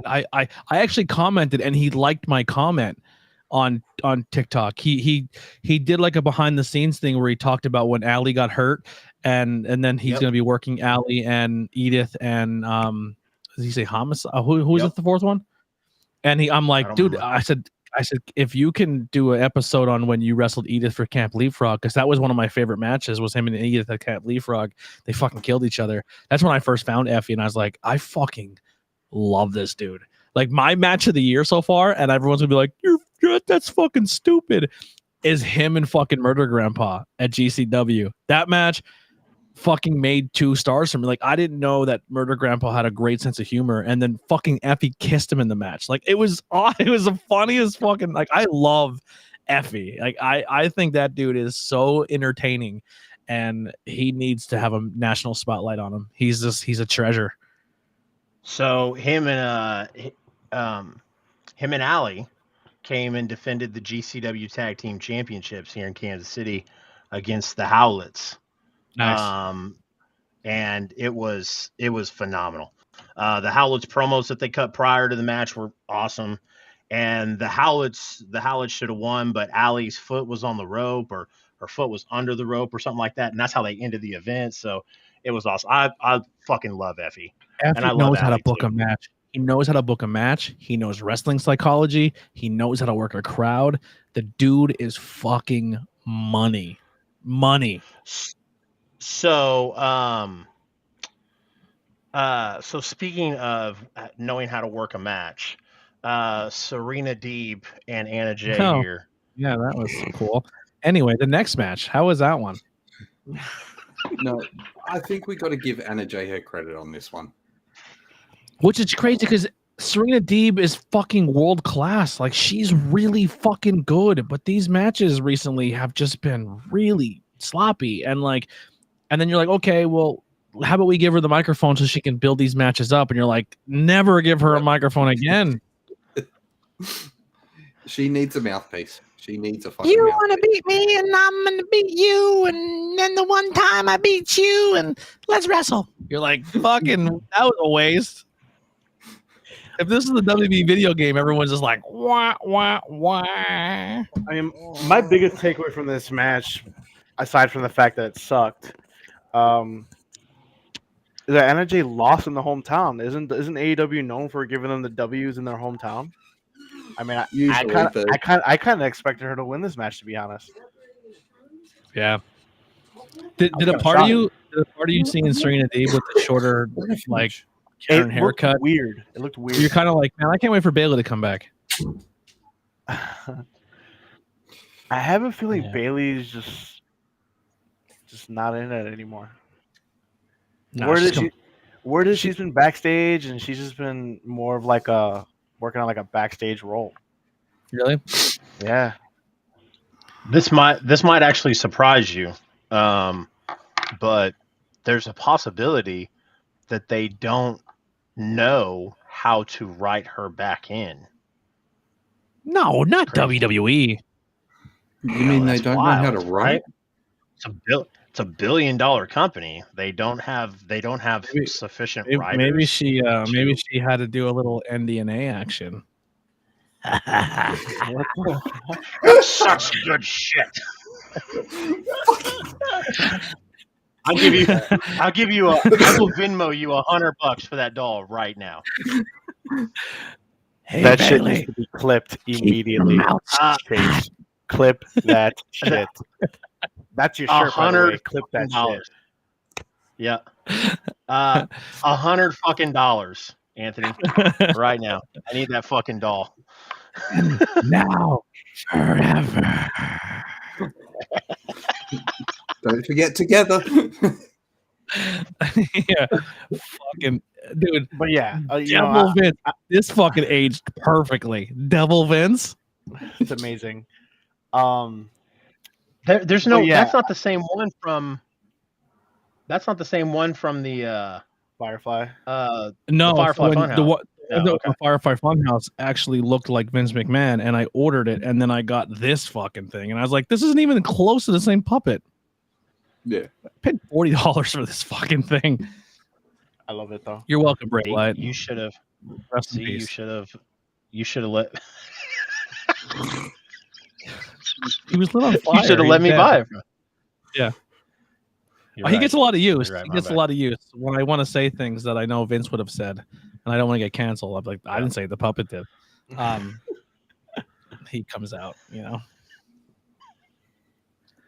He should have probably said those jokes earlier. Oh, God. Moving on. Probably.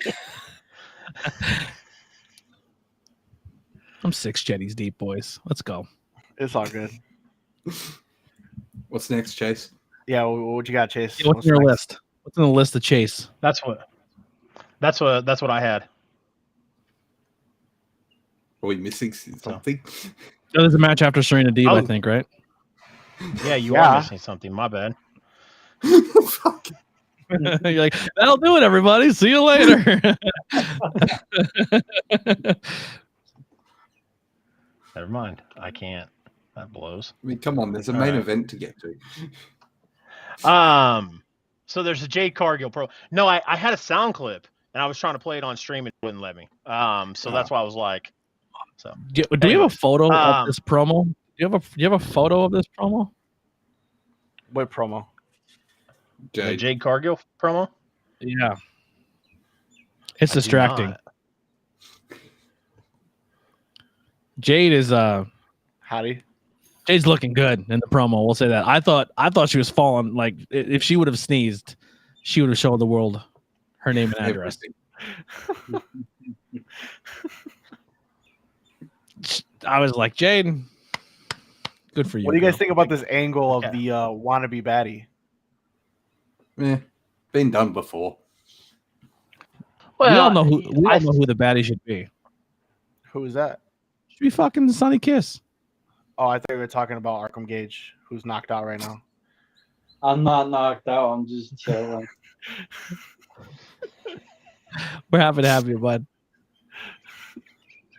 I'm sorry. Who'd you say? Who'd you say it was? Sonny Kiss. Sonny Kiss should be the next baddie. Think so? Oh, absolutely. Oh Okay. yeah.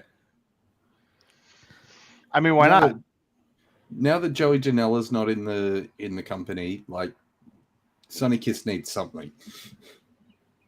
Yeah. Agreed.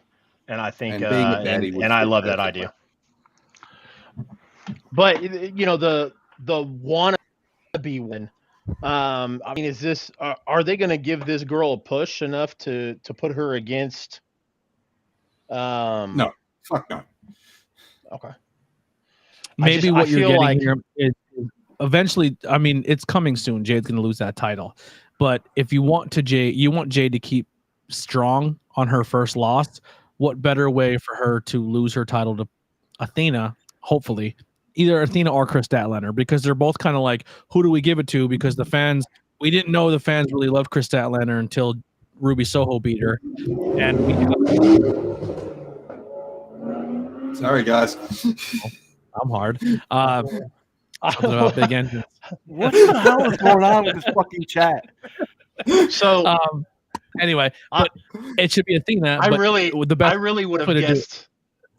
I really would have guessed that was Arkham's neighborhood rather than Scott's. Well, No, Australia. I live in a quiet fucking neighborhood.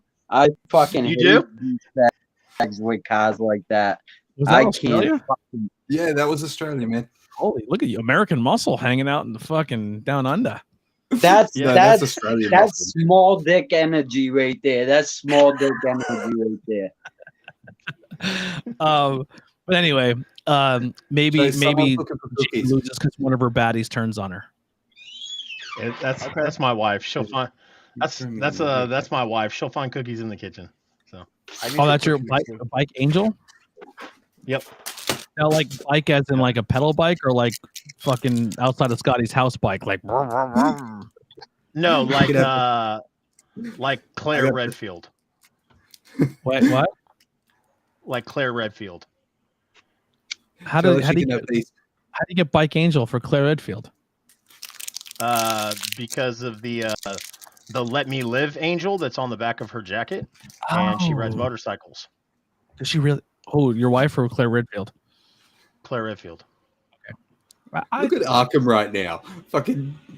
I forgot. I know forgot. I'm a smoker, but fucking. Resident Evil took. Sorry, side tangent. Resident Evil took such a weird, fucking twisty turny that I completely lost track of everything. I used to love Resident Evil, and I'm like, and then I got to Code Veronica. I'm like, I'm fucking over this game. Like, Yeah, fuck Code Veronica. I was not even zombies anymore. Code Veronica is probably one of my favorites. I got to 4 and was like, fuck this game. So You're right. When they became hillbillies with parasites, I was like, you know what? Yeah. I'm over it. I only played the very first Resident Evil game, and then after that was it. Did you ever try to go back and replay it? You're like, oh my god, who designed this game? All the time. I got to 3 and I was It's like fuck, GoldenEye now. Everyone's like, GoldenEye's the greatest game ever. You're playing like, who invented this? This is the worst controls of all time. Now the original Resident Evil, yes, but if you go back to the one from 2002 they remade on GameCube, it's still fucking amazing. I have to try it out. Resident Evil 3. No, one remastered on GameCube. The only problem with that one is the whole burn the bodies thing. Hate it. The crimson faces or whatever. Not a fan. Yep. But thank you for your wife to come in and give us on a Resident Evil side tangent. Yeah, absolutely. Right. Absolutely. Next, Resident Evil 2 is still the best one of all time. Remake, Nemesis.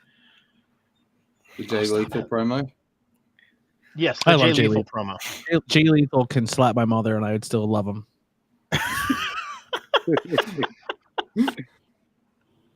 I love it, dude. I love Jay Lethal too. He probably wouldn't slap your mother. And he needs to take the championship at the ROH pay-per-view. Like Samoa Joe, sorry, bro, I love him, but you're done.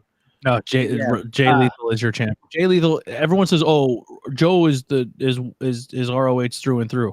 Jay Lethal was one of the only guys who the only reason he went to Impact is because ROH's management at the time didn't want to keep him, and he begged to stay. Like he would have stayed ROH his entire career. So, when you said you let Jay Lethal slap your mom, I said if he did, I would still love. Oh, okay. See, I would let him. I'd let anybody do it. So, I mean, that's not really saying much. Not a big fan of your mom? No, it's not that. It's just, if I slap her, it's clip this and send it to his mom. If I slap her, it's wrong. If you slap her or somebody else slaps her, it's an assault charge. Hey, you had it coming. It goes from domestic to assault at that point. Yeah. We lose the cool title to it. But I'm not. It doesn't go domestic. Tripped out. Arkham fucking Gage over here is completely black while I see his fucking cigarette fucking move around. It's freaking me out. He's doing his whole fucking Dark Knight pose. Jesus Christmas. There's your Bray Wyatt return down there. Drop a promo for me, big guy. Yeah. Let him in. I couldn't drop a promo to save my fucking life. He's not even on this planet right now. He's dropping the promo right now. Oh my god. So speaking of dropping promos, Ty Conti and Anna Jay had a crossover when Ty Conti showed up and tried to act all sad about fun fact, I don't care. Yeah, no, I don't either. I took a shit during that. Well, hopefully not on your couch. Ty Conti said that Anna Jay needed to make better choices for her career. So are we this guy sucks. I'm taking a leak. He said shit. Ty Conti? That's time. That's an old Rock promo, Mark. So. Yeah. Something about Arkham's fucking accent just makes everything better. Absolutely. I'm pretty sure like when Arkham woke up from his nap, my viewer count went up. Yeah. We're back. Well, your wife joined. Your wife joined the chat. What kind of cookies are we talking about? What do we got going on downstairs? Huh? What kind of cookies we got going on downstairs? She's looking for cookies. She was being a smart ass. Oh. Yeah. I The only told you, cookies I we got the had were Oreos. I had Oreos earlier, but I smashed those. So Yeah. Double She's looking check. for cookies that are just destroyed. They're gone. Yep. All right. Sorry. Sorry Welcome about back, your TJ. damn luck. But yeah, So I don't give a fuck about that whole angle. yeah. The main event. Wow. Wow. Wow. I wasn't expecting that ending at all. I don't think anybody That was. a big swerve. Everybody went Fucking into swerve. everybody went into this match saying the Bucks are going to retain, but I wouldn't be upset if any one of these teams walked out as new champion. Exactly. Exactly. Agreed. 100%. This gave me PWG style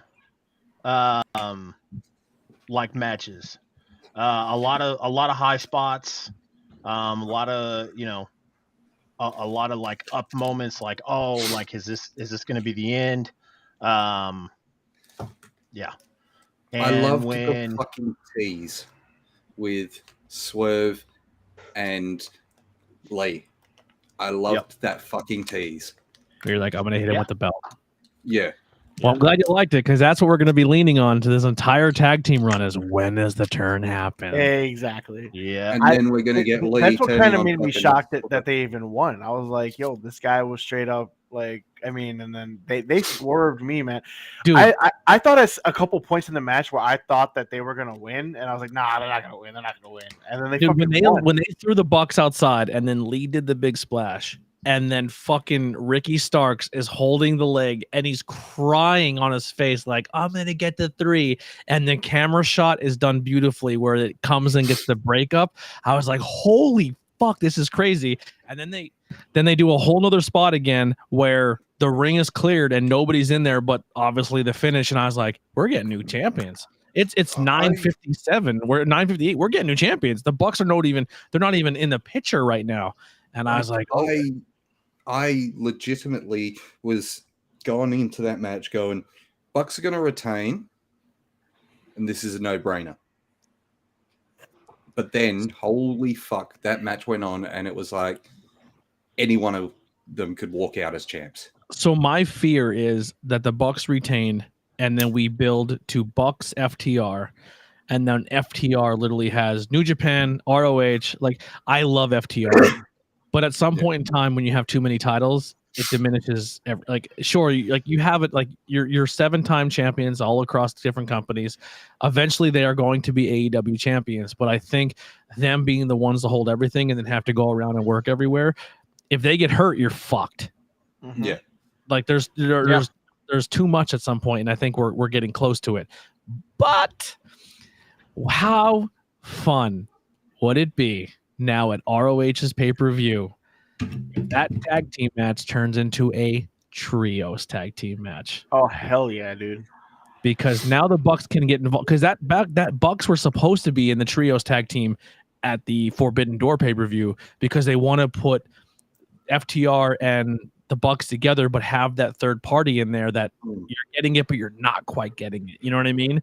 And now Keeping them away from each other, but having them in the same match. absolutely. And how interesting would it be going into the ROH pay-per-view if FTR loses those ROH titles to a team that you're not allowed to put on AEW television because the executives don't want them there. But if they're ROH, you might get away with it. And now the Briscoes are officially holding titles to a company. You're like, do we have the Briscoes now? Are they part of this? Are they going to be the going forward process of ROH because they're champions? I think that's the way you go about it. I agree. agreed. 100%. Absolutely. What do you think, CJ? That would be golden. That would be golden. Can't hear you, dude. Yep. Yeah, I think your mic's muted, CJ.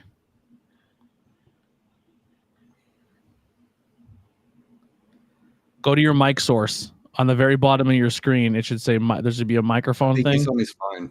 Yeah. This is what you get for not liking Charlotte. Here we go. There we go. Oh, fuck. Oh, He dropped out. And he's gone.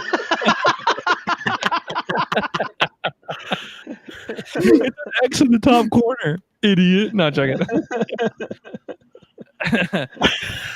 Fuck. CJ lives by me. Me and him are gonna hang out soon.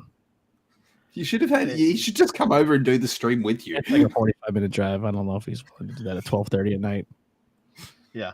And And I'm pretty sure he's underage. No, he's of age to drive. No way.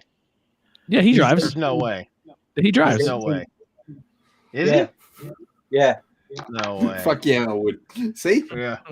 he'll See, come you over. opened a can of worms, Anthony. Yeah. He's 18. It might be a little weird to get drunk with an 18-year-old, but Yeah.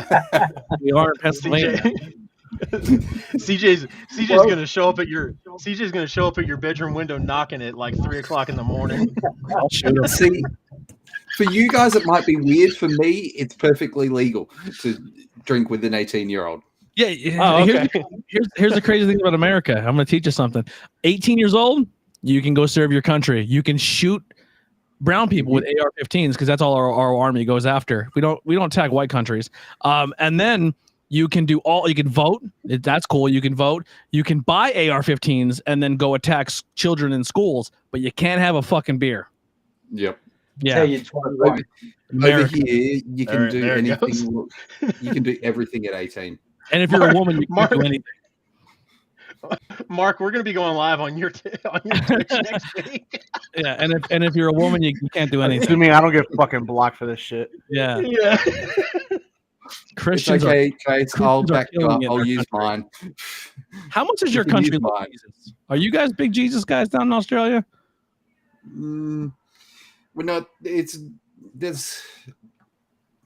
the biggest religion is technically Christianity, but But they're Yeah. annoying as American Christians because it's rough over here. oh fuck no, you guys have it worse. Oh God, it's the worst. Like, FBI. I mean, where I live, I'm not advocating what happens, but we average a fucking mass shooting every 3.5 minutes. It's disgusting, and we're just like, let's worry about women's reproductive rights. Who cares if 18-year-olds can buy guns? Yeah. oh, look, Sorry, I'm not going to get started on the abortion thing, July, but if, ruining our country. over here in Australia, some of the states only legalized abortion not even 10 years ago. Like, they didn't give a fuck that it was happening, but it got legalized not even 10 years ago. So, Interesting. yeah. Yeah. All right. Anyway, so the tag team match. We took a weird turn there. Sorry. Our country upsets me sometimes. FBI enters the chat. Yeah. CJ, just some Someone random, changed their name. yeah, just some Someone random changed box their name on opens up. Twitch. Yeah, some Please. random box opens up and it's just like, hi, I'm Lieutenant fucking Jeffrey, and I want to have a word with Anthony TTP. yeah. I'm secret agent, fucking blah, blah, blah. Special agent. Yeah. The dude from Lilo CJ, and Stitch pops in the chat with like just the fucking tiny black glasses. Will Smith enters the chat. CJ, the pinned message is the link to the chat if you want to come back, man. All right, Anyways. so this main event Yeah. Yes. Beautiful. is fantastic main event. Swerved me. See what I did there, guys? No, anybody get it? No. All right, whatever. Fuck you. When the match was going on, was I honestly glorious. thought that Powerhouse and Starks were going to get the win. I actually thought that they were going to get the win. I Well, kind here's of the- wanted it to happen. Here's the beautiful thing about one of the two teams not being the Young Bucks winning this is I thought going into this, I'm like, fuck, man, why did the Bucks have to be involved with this? Because I want to see more of Powerhouse and Starks versus fucking Strickland and because they're the perfect matches for each other and they're going to put on bangers. Now we can get that and a title's involved and the Bucks aren't in the picture. Like, this is good for us. Like, this is good for the tag team division because we're getting someone who's not the Bucks, who's not FTR, and who is not Lucha Bros. And we're getting possibly new tag teams now. Now you have the Ass Boys there. You have we have teams now that are like, oh, this is a completely different tag team division, and it's people we didn't expect to be there. I agree. But also, I agree. in saying that, give me fucking Lucha Bros versus Swerve and Lee. Keep the Lucha Bros away from the titles for at Not least right a year now. and a half. Yeah, not right now. I mean, Not right now, but give it to me at some point. we Yeah. keep seeing, like he said, the same tag teams, and Chase and I actually discussed this last week about the same tag teams just Multiple keep weeks. being utilized at the same times. You know what I'm saying? So now, like Anthony just said, we're getting newer tag teams. We're getting more Gonna work. different views that we're gonna get, and we're gonna be able to showcase the actual tag team division that AEW was. That AEW was actually flaunting, right? AEW was like, oh, they had the best tag team division, tag team wrestling's back, Stupid. all this stuff, but we've only gotten the same teams, right? But now we're going to be able to go into this tag team division, and that's why earlier on the show I said I'm kind of mad that the Varsity Blondes are getting jobbed out to Luchasaurus over here, because I actually like the Varsity Blondes. Are they tag team champions ready? No, but put them on TV, put them in some banger matches, get their name out there, and get us excited for it. Getting us these younger teams excited. The Gun Club, another thing. I love the Gun Club. We're getting CJ has grow lights in his room. We're gonna get Private Party versus Lucha Bros next week, which is gonna be exciting. Yeah, that is gonna be exciting. That's another thing. Something that I want to bring up last our stream from last week. So Chase brought up how tag teams are being trapped in these factions, right? And multiple tag teams, like how what is it called now? The Andrade Office or whatever. I don't even know what the fuck it's called right now. But you got two teams. Private Party, Butcher and Blade. Yeah, Private Party and Butcher and Blade just held up in that faction that they're not really doing anything with.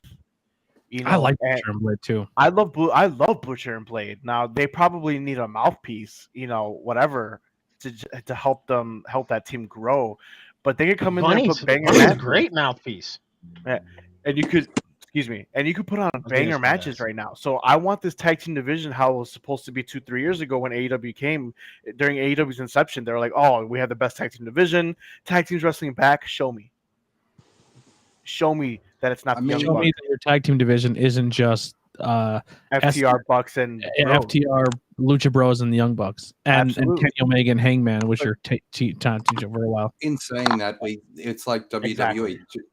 WWE, their tag team division is fucking Usos and New Day. Sorry, and New Day. Yeah, I mean, I wouldn't go that far as to say that AEW's tag team division is like AEW, or I'm sorry, AEW's like WWE's tag team division. I wouldn't go so far because at least AEW actually has legit tag teams. They're just not utilizing it right now. Yes. In WWE's aspect, they don't have fucking teams. That's why they're putting these random tag teams together, because they don't really put forth the effort to make that tag team division something. And when they actually do put some tag teams together, they quickly break them up. Yeah. I'm sure you guys seen the whole rumors that they want to break up the Street Profits. Street Profits. There you go. I'm like, why? Why? You know what's crazy, and I feel bad for it is, listen, I will totally agree that Montez Ford is a mega star in the waiting. Oh yeah. But the problem is people don't realize that Angelo Dawkins is really fucking good too.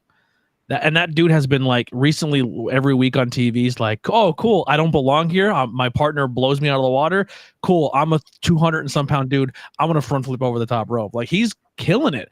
Like, he's really good. But the problem is Montez Ford is just on a different level. And then now that he kind of put a little more muscle on and he's kind of swelled up a little bit, that dude's going to be a mega star. Montez Ford is a megastar, but is he a megastar right now? You're gonna do if you break him up, okay? I mean, if you make him singles right now with the way the singles division is looking for WWE, he would be completely. It would be too early, and he'd be completely wasted. Exactly. So breaking him up just doesn't make sense. And ultimately, especially when WWE has a shitty tag team division. It's shitty because they rely on 2-3 teams. And yeah, AEW does rely on 2-3 teams, but they have the teams there that they're just not utilized. Exactly. WWE doesn't. WWE doesn't, and nor do they really put in the effort to make that happen. Yeah. I think When- we're going to break up Montez Ford and Angelo Dawkins. Ford needs to have a feud with The Miz to So push him to the next level. So funny you brought that up, Scott, because this is what I always take it back to.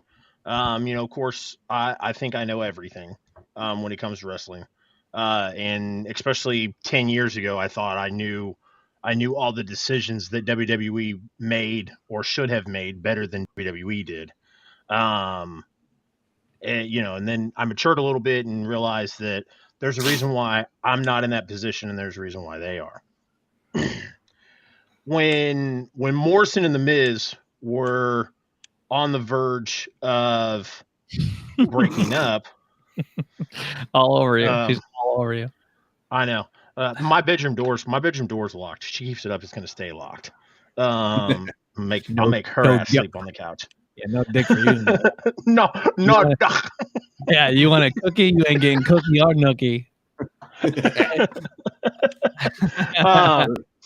So Remember, she can join the chat. The Reeves stream link's right there. I'll block it immediately. I will shut this shit down.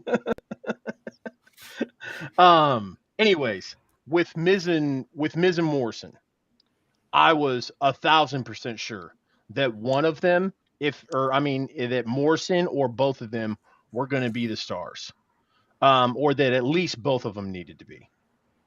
How do you have Morrison and They not made- know what to do with him? I think Morrison was nowhere near. At the time, I was the biggest Morrison mark. I've always loved John Hennigan. I loved John Hennigan back when he was on Tough Enough. Always been a huge fan of John Hennigan. When they finally looked like they were going to do something with him with John Morrison, I was super excited. And Miz blew his knee out. Yeah, That ruined a lot of their steam. it did. And then when they split them up, I thought this was dumb. Morrison should have been the Shawn Michaels. Miz should have been the Marty Jannetty. Boy, was I wrong. Mm-hmm. Because Miz was main eventing WrestleMania a year and a half later. And John's But yeah, you look at that and you look at this a similar thing. Back in WCW, when they split up the Steiners, like everybody thought Rick Steiner was going to be the big face of the company and going to be the guy to move forward. Fucking Scott Steiner turned out to be the biggest heel in wrestling at that time. Yeah. Well, going back to the last time I was on this show, and I fucking ruined everything, and I apologize. We talked money. We talked Money in the Bank, and I made my predictions, and everyone was like, "That's a good pick." And Money in the Bank's changed everything. Like they kind of swerved us, and they gave us something that we weren't expecting with both people. Like, sure, we wanted Liv to win, but we didn't think that they had faith in Liv anymore. We also like. The Austin Theory thing was a giant swerve because they added him mid-match. As soon as they added him, I'm like, oh, well, Theory's not losing it now.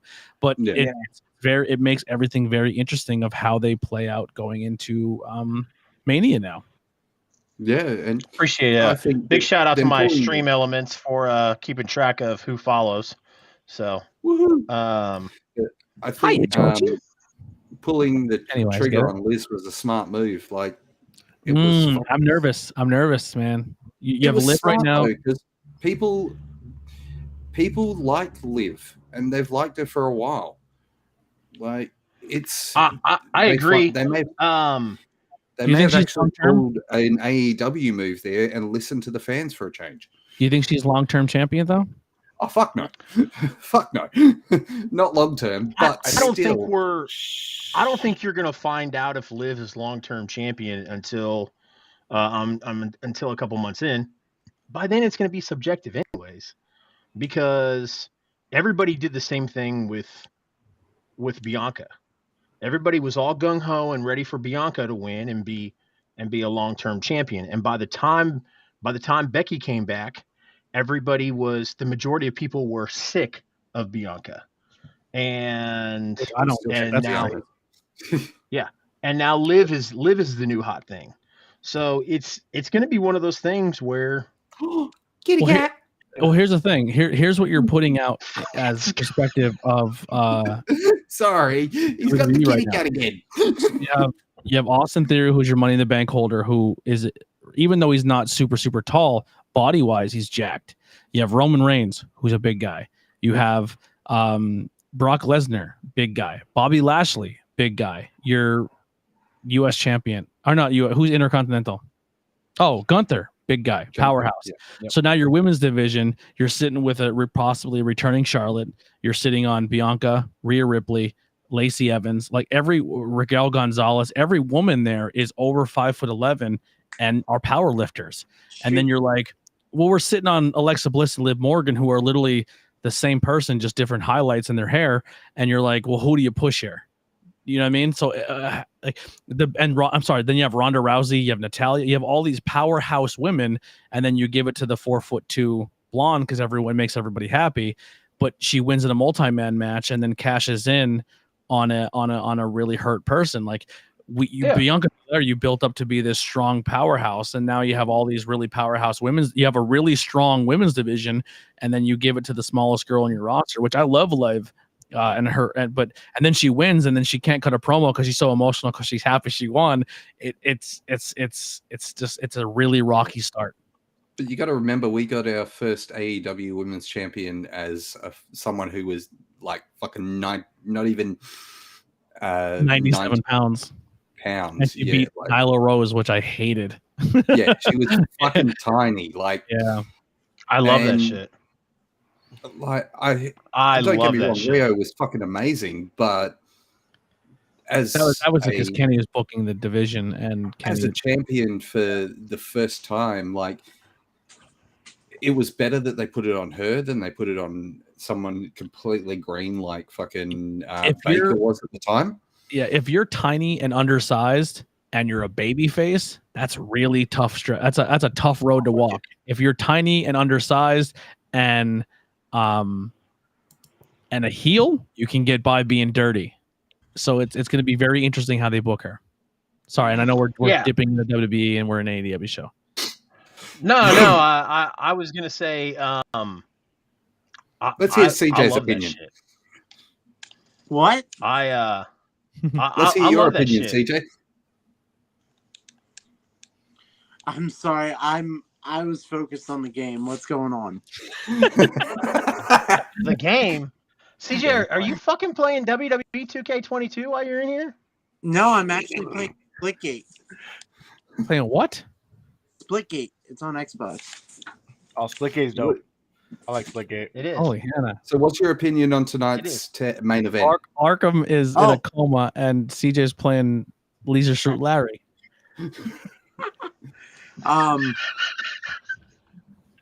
He got it.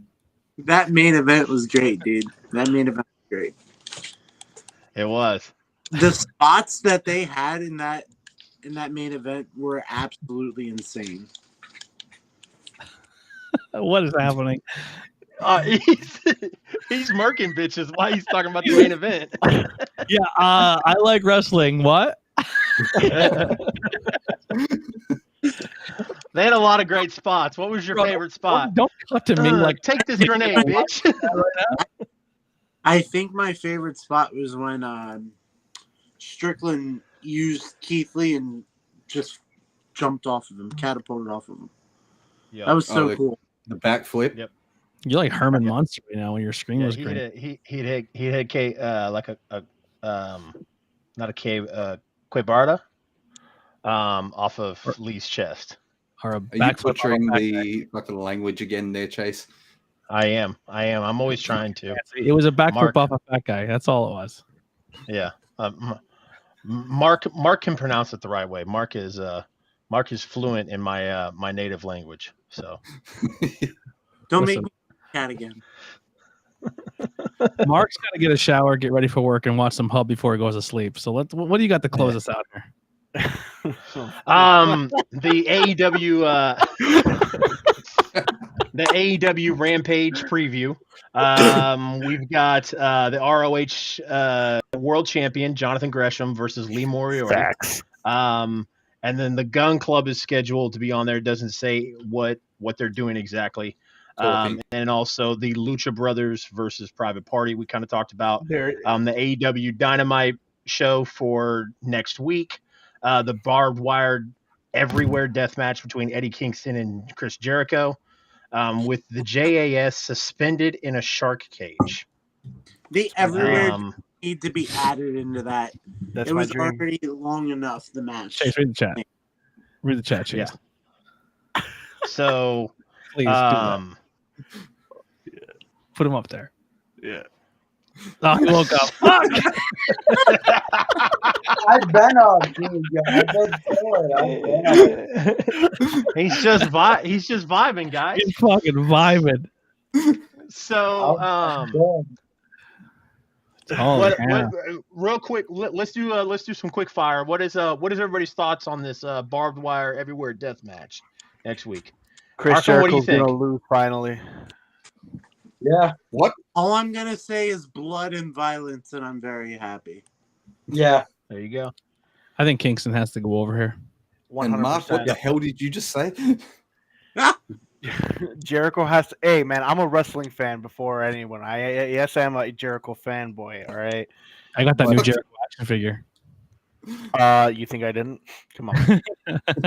I don't. Hey! I beat both of you. I don't have any Chris Jericho action figures. You don't Well, even. You think Serena Deeb is better than Charlotte Flair? You go to sleep. You're grounded. But yeah, You know, I hate you're grounded. You're grounded. I'm calling your mom. You're going to sleep. Kingston 100% has to go over on Jericho right now, and if Jericho goes over on Kingston, then that's just a bad move. Yeah, it's definitely not a good look. It doesn't make sense for Kingston's character that he's a complete psychopath that won't quit if he keeps losing, and then he's just like, I quit. I'm moving on. Exactly. So he's gonna win, and this will end the saga. God, please hope so. This will end the saga. Jericho's definitely gonna lose. So. Jericho's definitely going to bleed, and we're definitely going to get some people after the event going, why does AEW show blood every week? This is ridiculous. It's every show. That's what's going to happen next week. And give me all the fucking blood. I want it all. That's Vince McMahon talking. Yeah, that is. I want to see fucking intestines when I'm watching my wrestling. I love it. I love you to death, my guy.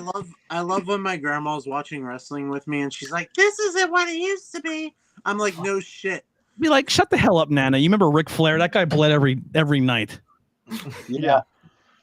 He also has an extremely large. Never mind. What?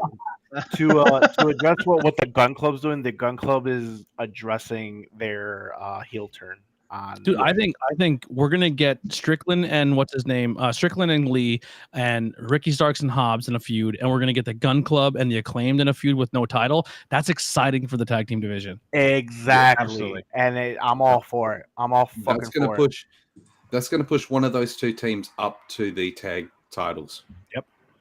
I'm all for it. And it's got to be the Acclaimed. Give me the Acclaimed as fucking champions, for the love of God.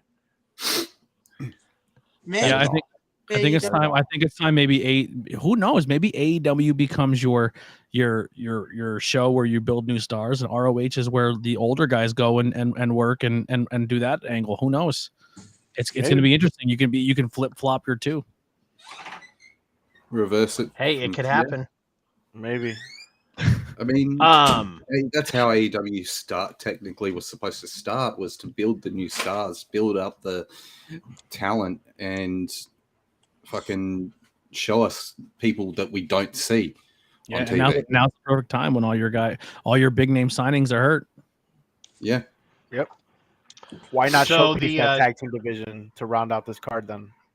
All your big guys are hurt. So do it. So the final thing to close us out, guys, the ROH Death Before Dishonor card. So far announced, we've got Wheeler Yuta versus Daniel Garcia for the Pure Championship. Very FTR against the Briscoes. Yes, extremely exciting for that. FTR versus the Briscoes for the Tag Team Championships in the rematch. once again Um, amazing. absolutely. The Television Championship, Samoa Joe versus Jay Lethal. I have not read anything about Samoa Joe's health. I could see that match being extremely short. Yeah. They haven't even announced the women's I match think it's going yet. to be short, and I think Mercedes Martinez, Serena Deeb. it's a certainty that he's dropping Oh, the title. Did they announce it or? Yeah, that's happening. Okay, I wasn't sure if they've announced it or not. Yep, ROH Women's Championship, Mercedes Martinez versus Serena Deeb. Yep. So yeah, other than kind of This can confused be a on really why the fucking ROH short pay-per-view. Championship. Oh, there's more Well, matches coming. You'd hope so. Yeah, there's more matches coming. So another It's week. next. There's 10 days left, my guy. So Yeah, there's let's. still Maybe I another don't know. single. Every day's bleeding into fucking one. Maybe Yeah. now.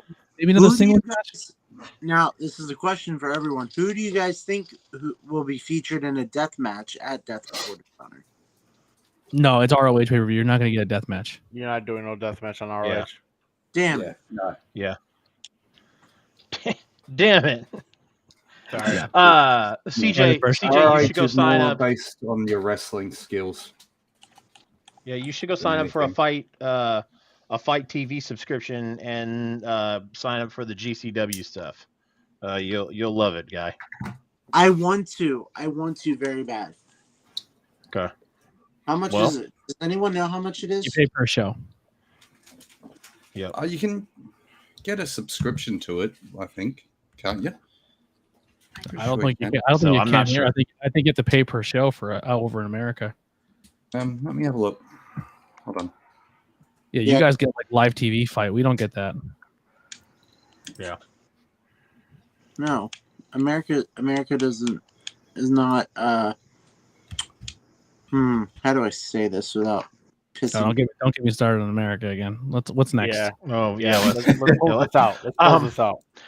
Yep, absolutely. So we're gonna close this out, guys. Arkham, CJ, Real quick, Scotty. Fight TV gets you ad-free experience, and then you get 2 free Fright credits a month. So you can pick 2 free events that you can go back and watch, but you don't get to watch everything. And then they have exclusive content that you can watch. Depends on what it is. Yeah, Nice, GCW, nice. you got to pay for every event. Yeah. Okay, cool. So appreciate everybody who came in tonight, guys. As usual, this is probably how this is gonna go. We'll probably post a link at the beginning of the show, and we'll let you guys come in and run with us and gun with us. I would not be doing my due diligence if I didn't promote my other ventures, which you can find all of my other ventures on my Full social screen. media tags. Put you You in the can big boys. find my all my other ventures on my social media, which is CR Media 1988. It's definitely broadcasted on my Twitch. If you're watching right now, I appreciate that. Thursday nights, the I-70 Hot Tag, where we talk about Kansas and Missouri independent professional wrestling. Tomorrow night, we're going to be interviewing Hoodie Howlett.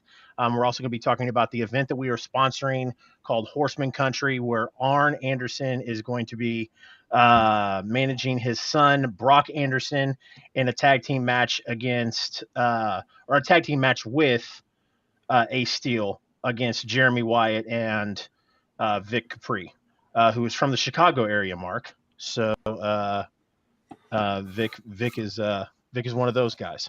So obviously Ace Steel is as well. One of the original Second City Saints. So, and then as usual, we go live on Twitch for the AEW Post Dynamite show about 15, 20 minutes after Dynamite. So again, guys, if you have not followed us, we are on Facebook, Twitter, Instagram, Twitch, all of the above. Do not forget to hit my buddy Mark's, and anybody who's in here. If you're not following any of the other guys on this screen, step your shit up, man. Step your game up. Fucking cut the shit. Because cut the shit. Cut the shit. Other than that, guys, that's all I have. I love you guys coming in here and Thank helping you. us Appreciate it. make Thank a you for having community. me. And Thank you for having us. Hope I was entertaining. absolutely, Always. as always, Anthony. Always, Anthony, man. when are we going to do something with independent wrestling? What do you mean? Some where you either come on the hot tag or I can go over there, or He wants a collab. yeah, or I'm maybe I jump on a plane and come to Pennsylvania. That'd be awesome. I'm down. The only thing is when it comes to tornado tag, it's very hard to book guests sometimes because it's hard, like because you guys are a team thing, and I already have 5 people on our panel. I am looking to do more solo stuff with the channel, so it's like more like where. So my plan is I want to do kind of similar to what you're doing, right? Where I send a link out to a bunch of content creators and be like, let's come and just talk a topic and put over other people's content and channels. So that's coming very, very soon. And I do want to definitely have you on and put over what you're doing in this channel very, very soon. Right now we're kind of stuck in a the rest of this month we're promoting for the Legends of Hamburg Fieldhouse event that's coming. But once this month is over, I'm going to start opening that doors for interviews and welcoming everybody on to come hang out. Can I put it over real quick? No, CJ. Yeah, absolutely. So we're live on the Tornado Tag podcast. I'm trying to we do have a Twitch. It's under IWEP Network, but I don't really use it as often. But everything's under the Tornado Tag podcast on all social media, all podcast apps, and on YouTube. We're really trying to grow that YouTube thing to our 1,000 subscribers. We're live every Thursday night at 7:30 Eastern, so we don't conflict with you. You guys got, you know what I mean? We're 2 different time zones. And this week we're talking wacky gimmicks, all different gimmicks that you're going to be able to see at the Legends of Hamburg Fieldhouse. The week before that, we did the history of Chris Canyon. So we're always bringing up cool topics. Actually, no, last week we did the Great American Bash 1990. So we're always watching like an old school show or an independent show. And actually starting this week with my commentary adventures, I'm actually starting a live vlog. So I'm going to start doing vlogs when I go to shows and kind of give you behind the scenes of how I prep for commentary and maybe some of the people I meet and experiences I have. So that's coming really soon to the channel as my personal vlog. So get excited to put it out. Well, Anthony, when we do collab, you don't have to worry about the whole team of the I-70 hot tag. It'll just be me. My partner has as much charisma as a rock. Okay, cool. Not the rock, a rock.